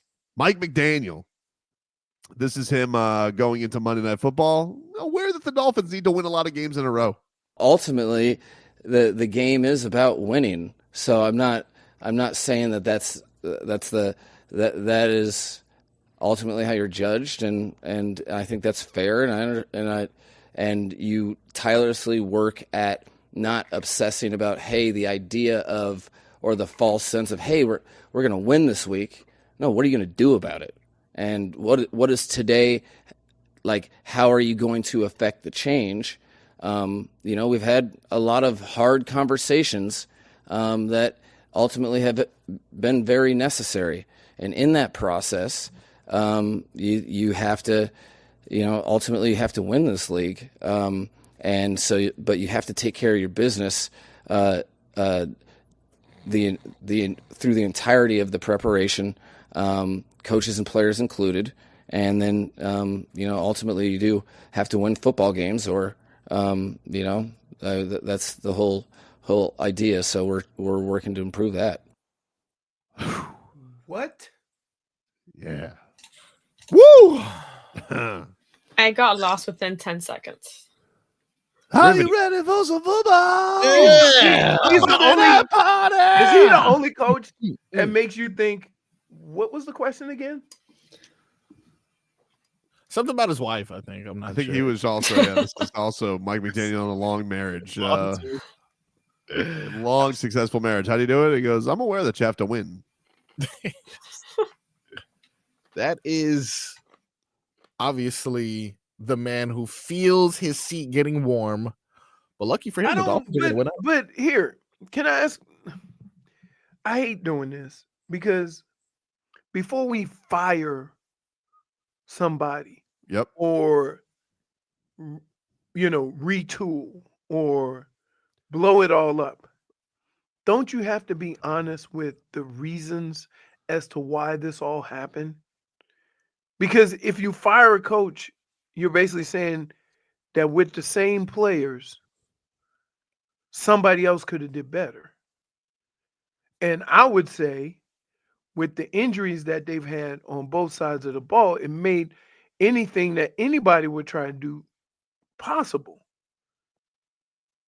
So what part of that are we going to be honest about? Or what part of it are we just going to, say, nope, it's the coach's fault, get a new coach, that wouldn't happen. We're going to be better. Well, I don't know what, to be fair to Mike, I don't really know what he could do over his team. They're professional grown-ass men. Like, I don't know at what point is it his fault that, guys are fumbling all over the place and making critical errors. And I don't know I don't know how that's on him, but I also don't know, who they're going to blame. I mean, it feels like if the season does go at a point, if we wake up tomorrow and they have less wins than the Panthers, how is Steven Ross going to feel? I mean, I can't imagine he's going to be thrilled about it. Do you understand that all the coaches, all of the new coaches, are kind of in a similar mode with how they treat their players? So, again, the fumbling part, yes, I get that. That's on the players. The penalty stuff is mostly because of the offense that you have got, the offense that you run, but the amount of new people you have in and out of it, it sometimes gets, difficult to pick up. I Right. get that too. Mhm. But I'm saying in sports, we tend to forget about all the injuries and all the circumstances that lead down this road, only to put it on the coach and think things are going to get better if we have a different coach. And don't you have to be honest from the standpoint of saying, if I had a new coach in the same situation, would we be any different? I think you also have to ask though, like if you do keep going down this road, if things actually did tweak your way, right? Are you actually close to contending? That also has to be asked. Yeah, but in the end, players contend. Okay? Stop making it. I hate when people think or try to make it that a coach can do so much more with the same players. I would say that it's the players. So every time I look at a game or whatever, and I have criticized Mike McDaniel on some adjustments going into the second half. But in the end, all the things that you're talking about are mistakes by the players. That's what I said though. No, I know. I'm not saying you didn't, but then how does that translate into, let's fire the coach? Because that's how sports works, dude. They don't No, fire the I players. They understand. fire the coach. Here. Welcome to sports. Here's how I look at this though. I look at it when fans just want change without fully realizing that if you change certain things, it's going to get worse. It's not going to get better. And then what? I think that people are probably just wondering though, like if this build has capped itself out. Like you look at a Washington, you look at a Houston, you look at that and you're like, hit the reset button. Let's see if we can do it again. Because you're ultimately like, if you do Because hit it on, happened with them, huh? Because it happened with another team, you think it's going to happen with you? Like when you look at Houston, Was that that's not a good reason not to do it? Is no, because but here's the difference in Houston stripped it down. Yep. Right? They traded Deshaun Watson for an unbelievable amount of picks. Then they got damn near the rookie of the year on both sides of the ball. Yep. Okay, so there's that.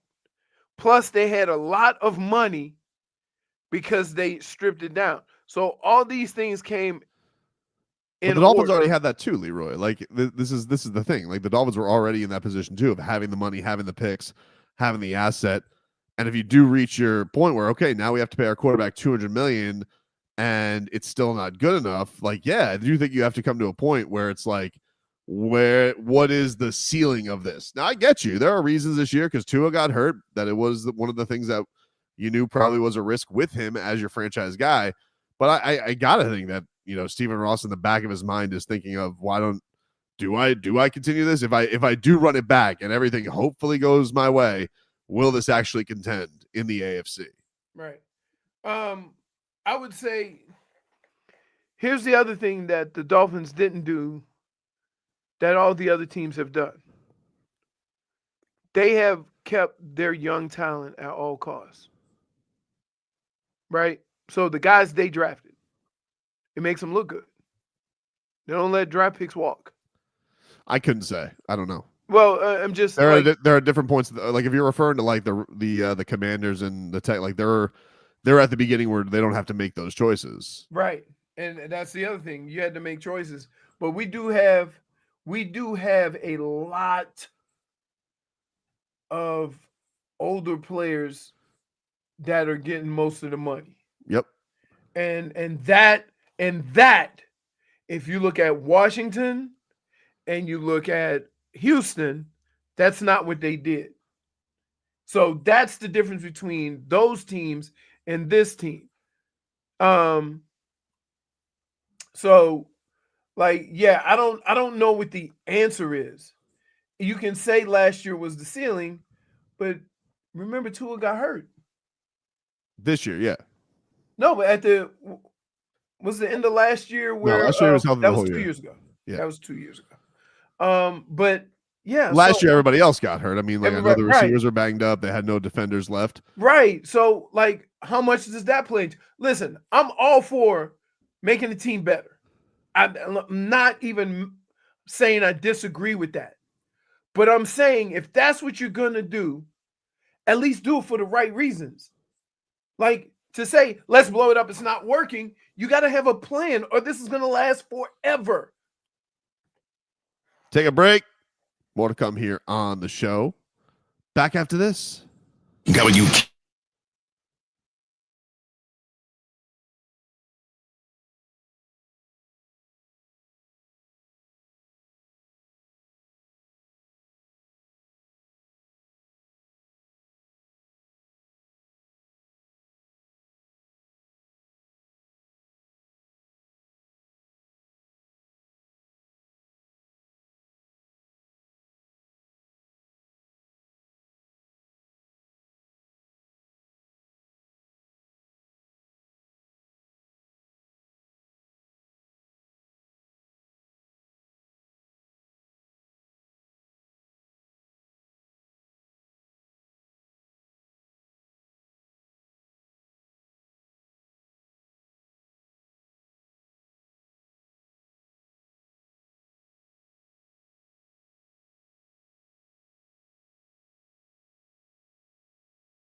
No words.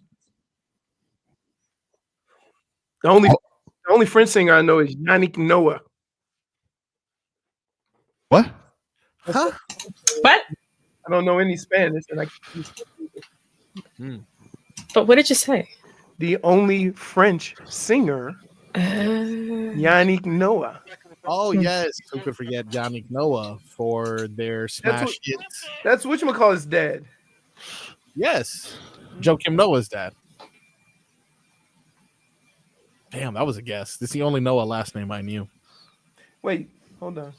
Fair point. Yeah, that's it. Man, we got Dolphins back in action tonight. Hopefully they can get some feel good. Obviously, everybody licking their wounds a little bit with the Canes loss to Georgia Tech. The bill was due. Caught up to the Canes. They lose 28-23 to the Yellow Jackets. Ugh. Annoying. Miami's down to 12th in the AP poll. See the new rankings tomorrow. I'm sure the Canes will be out of there, but not dead yet. Still got to just take care of their business, win these next two. Did you say 20th? 12th. I'm sorry if I said 20th. I apologize. No, maybe I heard it wrong. I was like, wow. Dropped to 12th in the AP poll, and then they got Wake Forest coming up. They have announced Wake Forest will be a noon start. Noon. You got no chance. You would listen. They already don't want to show you in prime time. But if you lose, you're more likely to move to noon.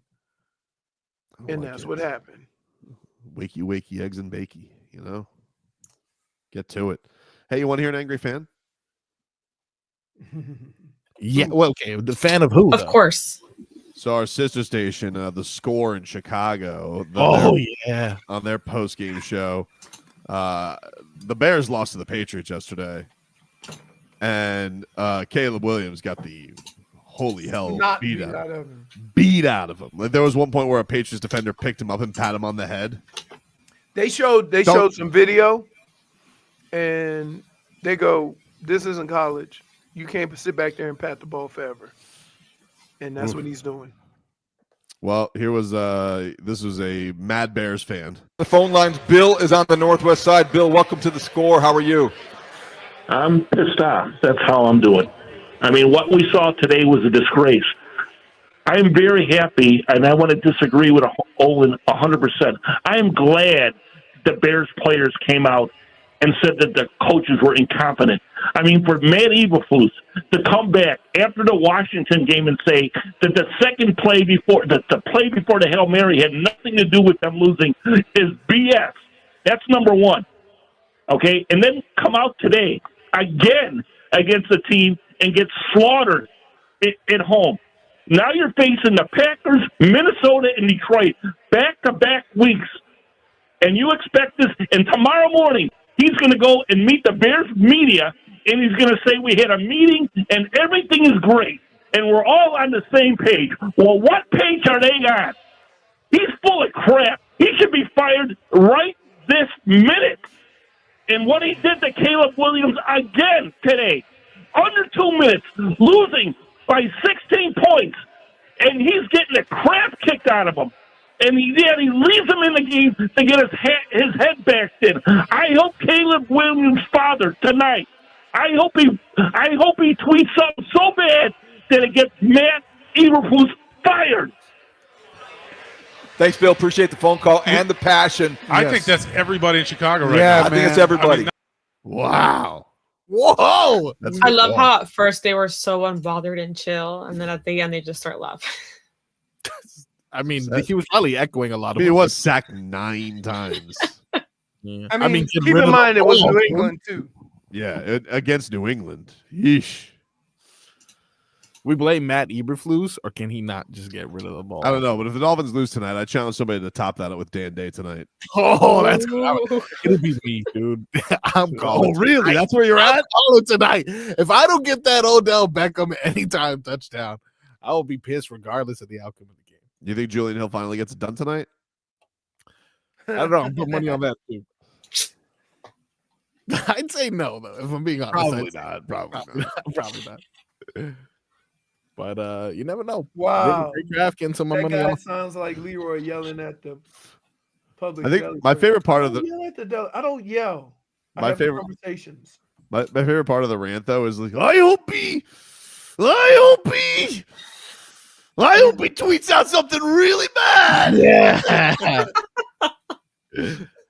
That was like as close to teetering the line of like cursing on air. Oh yeah. His finger was on the dump button for sure.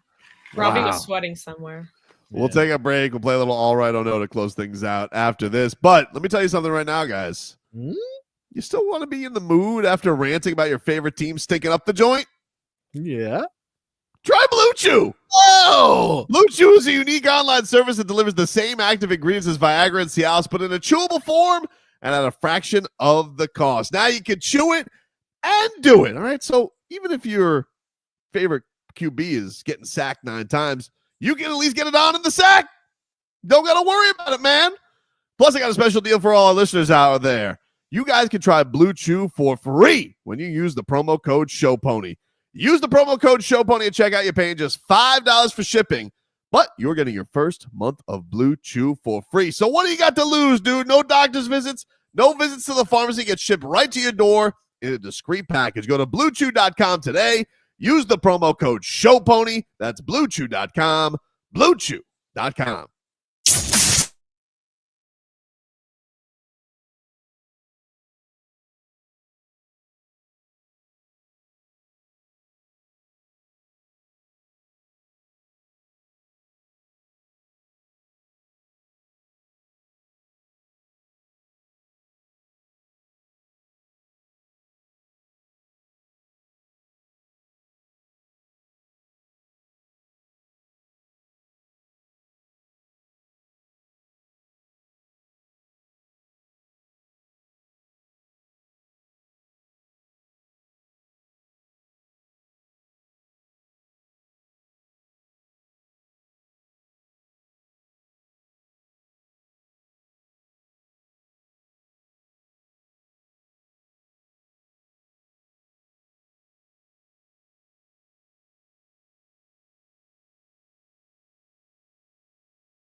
Schmeathan. Go to hell, dude. What? Well, that's how you come back from the break? He goes, not your best work. Go to hell, Schmeathan. Not every time can I toe the line of getting fired when I do a Blue Chew read. Although that is what makes them proud. Personally, thank you. Have you received any feedback? Did they love Nothing but positive. Wonderful. It's getting crazy. One had Leroy evacuating the studio last week, if I'm not mistaken. I think. Yeah. It's getting rough. It's getting rough, dude. Sometimes you got to throw the jab. It can't always be haymakers. Anyway, and plus Scooby was here. You know, young ears. You know, young ears. Let's get to all right. Oh no, my all right. Jović, dude. Nikola Jović with the and one, getting the Heat a much needed win on the road in Minnesota. First time in 6 years beating the Wolves in Minnesota. Did you see that stat yesterday, Leroy? Is Leroy muted? Did he unplug his mic? He unplugged his mic. He unplugged his mic. He's trying Was to that another opportunity though that he was 14 without Jimmy the Butler? last time they won? 14? 15. Yeah, come on. Like, that's how ridiculous when we talk about sports and get mad at the players. We haven't done this in 20 years. I'm like, some of these No, they guys don't are beat the really Wolves. They good. don't beat the Wolves, though. They don't. Not, and especially not with Jimmy Butler. Okay, that's fine. But I'm just saying, Nico was 15 when this started. He's 21, Yeah. 6 years, 15. Wayne in Ellington. Serbia. He had no idea about the Heat. Wayne Ellington was the leading scorer for that game. He's now on the coaching staff. There you go. That's how long ago it was. We were sitting here. But kudos to it. You know what I like? I like when players get almost like they lose, time or their position. And then the next time they get back in the game, they just ball out. So Yeah. that's what I like. He didn't pout. He just came out and played. My oh no goes to the Pinks. No, I was here waiting for a Heron's run to the playoffs, and Instead, it was a President's Cup run. yep, ousted by Atlanta. Embarrassing, Messi. You better make up for it. And go get me Neymar right now. Wow. You better go get me Neymar. Leroy, what's your all right? No, no. My all right is gonna go. I mean, Arizona for exposing that bum. This guy hates Aaron Rodgers, bro. He hates Aaron Rodgers. That evil laugh. Exposing him. Like, listen, he's gonna be in the Hall of Fame, and he's great, but not now. Oof. Right? He's not. He's a 40-year-old football player. Like 40-year-old football players work. Periodically, there are anomalies to the rule. Okay? But I'm going to play the percentages every time. A 40-year-old playing in the NFL is probably not going to look like what you think. Tough. Unless he's a kicker. That's it. Also, Mike Williams catching the winning touchdown for Pittsburgh. Oh! Just That was going to be – wait. That was going to be my game ball. Because not only did you throw Mike Williams under the bus, yep, but you followed it up getting trashed by Arizona. Meanwhile, the guy who you threw under the bus is catching touchdown passes on a better team. Yep. So it just worked out for me this weekend. Like, it just worked out. Things was going just like Graham, like, oh, I said, hey, Tobe, you see these Jets? And, Washington State, did you see who caught that touch? Mike, wasn't he on the Jet? Oh, my goodness. It's just working out for me this weekend. I just need the Dolphins to win because you know what happens. And I'm saying this specifically to Vlad, that his team stinks and yucks it up, but the Dolphins haven't been playing well either. So he can just say, oh, well, your team not doing that good either. That's a good retort. Right. So I just hope, at least for this week, go win the game. And what is your oh no? that was it. No, that was your game. Your all right went to the Cardinals for making Aaron Rodgers look like a bum. Unless you're also making your Aaron Rodgers for being a bum. No. I got it. My oh no goes to Micah Parsons. Like, dude. I would like to think that's not what you meant when you said that. But when you talk about coaches, whether you like the coach or not, you cannot question the amount of time they put into it. You know who the last coach was that said, I ain't spending all that time on football coaching? Was the last coach went from Florida to Steve Spurrier? Yes. He said, I want my coaches home for dinner and all that stuff. They were horrible. Most coaches spend, all you hear is the ridiculous amounts of time they spend on it. Like, if you don't have to like your coach, right? But don't disrespect the amount of time they put into it. Because there ain't no player putting as much time into football and being successful as coaches. You get to go home for dinner.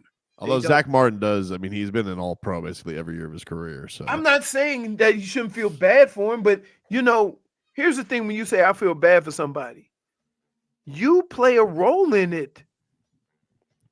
You see what I'm saying? I don't think we talk enough about John Lynch taking Trey Lance number 3. You know why? Because Why? they got out of it when they got Purdy. I know, but dude, that is a swing and a miss right there. Number It 3? It happens. Here's what kills it. The fact that you traded damn near all your draft picks for it. Crazy. Jennifer, you're all right? Oh, no. Well, my all right goes to me finally being able to see Carrie Underwood this weekend. Wow. At Country Bay Music Festival. Was it good? Guys, that Scooby's drinking water. I apologize, but that performance was phenomenal. Wow. Just hearing that live. Did she do Before He Cheats? That was actually the last song, and as soon as it started like lightly pouring, but it was like a nice rain. I don't even know how to describe it. It was just magical. I loved every second of it. My oh no goes to obviously being at the festival. I couldn't really catch up with sports. I didn't have any signal. And You missed mostly bad sports, other than the bad Panthers. sports. Thankfully, I didn't have to get that angry, but that's my oh no. Froggy? My all right goes to Deontay Wilder and Francis Ngannou. Wow. Why? Super fight on the way. For a long time, Francis wanted to fight him, but it seemed like Deontay wasn't ready. In a recent interview with TMZ Sports, he says he's down to begin negotiations. So there's an opportunity potentially to have two of the best heavyweights of this era face off. I know Ngannou definitely got embarrassed by Anthony Joshua. Yep. But I just think him and Wilder just throwing haymakers at each other. I mean, it'd be fun. I'd be into it. It's fun, but you notice how all these fights are happening 3 years too late? Yes. Yeah. I'm so sick of that. I'm so sick of that in the fight game. Well, Just tired of it. And it's going back all the way to the 90s. Are you going to be watching Mike Tyson on Friday? Oh, yeah. Probably. Kind of have to. You kind of have to. Right. I mean, We have Mike Tyson on Friday, and then we got John Jones Stipe on Saturday. Oh, I didn't know that. That's nice. Yeah. Yep. All right. Be having some UFC guests this week, talking about the old fightsy fights. What's your oh no, Froggy? Romeo, where art thou, Romeo? Adebayo, dude. Washed. Absolutely washed. Is that a play after 9 games? That is a playbill for Romeo and Juliet. He's inside of a washer. Top loading washer, by the way. I had to make sure you guys knew it was a washer that way. Okay. You don't load drying clothes, top loading. And then, you got the chocolates because he's like, he loves me not. She loves me not. Sick of this guy, dude. 2 of my parlays this week come down to Bam being able to get betting on him. Yeah, exactly. Yeah. That's your own fault. How So many you not players learned are your we- lesson? Fine. So you guys are right. I should ban Bam from betting, or he should maybe get less minutes. he's not going to be doing anything out there, at least. Maybe Khalil Ware needs a little bit more run or something like that. Date night. Just tell him date night. He'll probably just like go out or something like that. He won't forget there's a game. He's You're still in lashing out. I don't like what you're doing. No, I'm not lashing out, dude. He can't get 10 rebounds. He's outplayed by Rudy Gobert. He's outplayed. He wasn't outplayed by Rudy Gobert. Outplayed. He wasn't outplayed by Rudy Gobert. 12 rebounds from Rudy Gobert. And Rudy Gobert was a ghost in that game. He didn't do anything. Samesies, dude. What, this guy had 9 points yesterday? This is what happens when you gamble. When you gamble, you don't watch the games. You just look at the box score. 7 assists. Whoa, a real. That's a triple single. We got Draymond Blue on our team now. I love that, guys. Great. You're such a bastard. Dude. That might be the funniest lines of all time, Mr. Triple Single. Triple single, dude. That's our show for today. Go ahead and mark that, by the way. That's our show for today, everybody. I'll be back with Game Day Uncensored at 4 p.m. We'll get you ready for. How do they always get half of shows? I don't know. When do we get a half a show? Right, so we get the Panthers move their game back just for us to have that extra. Remember when our show was only 2 hours and then we begged for 3 and 4 hours? Idiots. We'll talk to you guys tomorrow.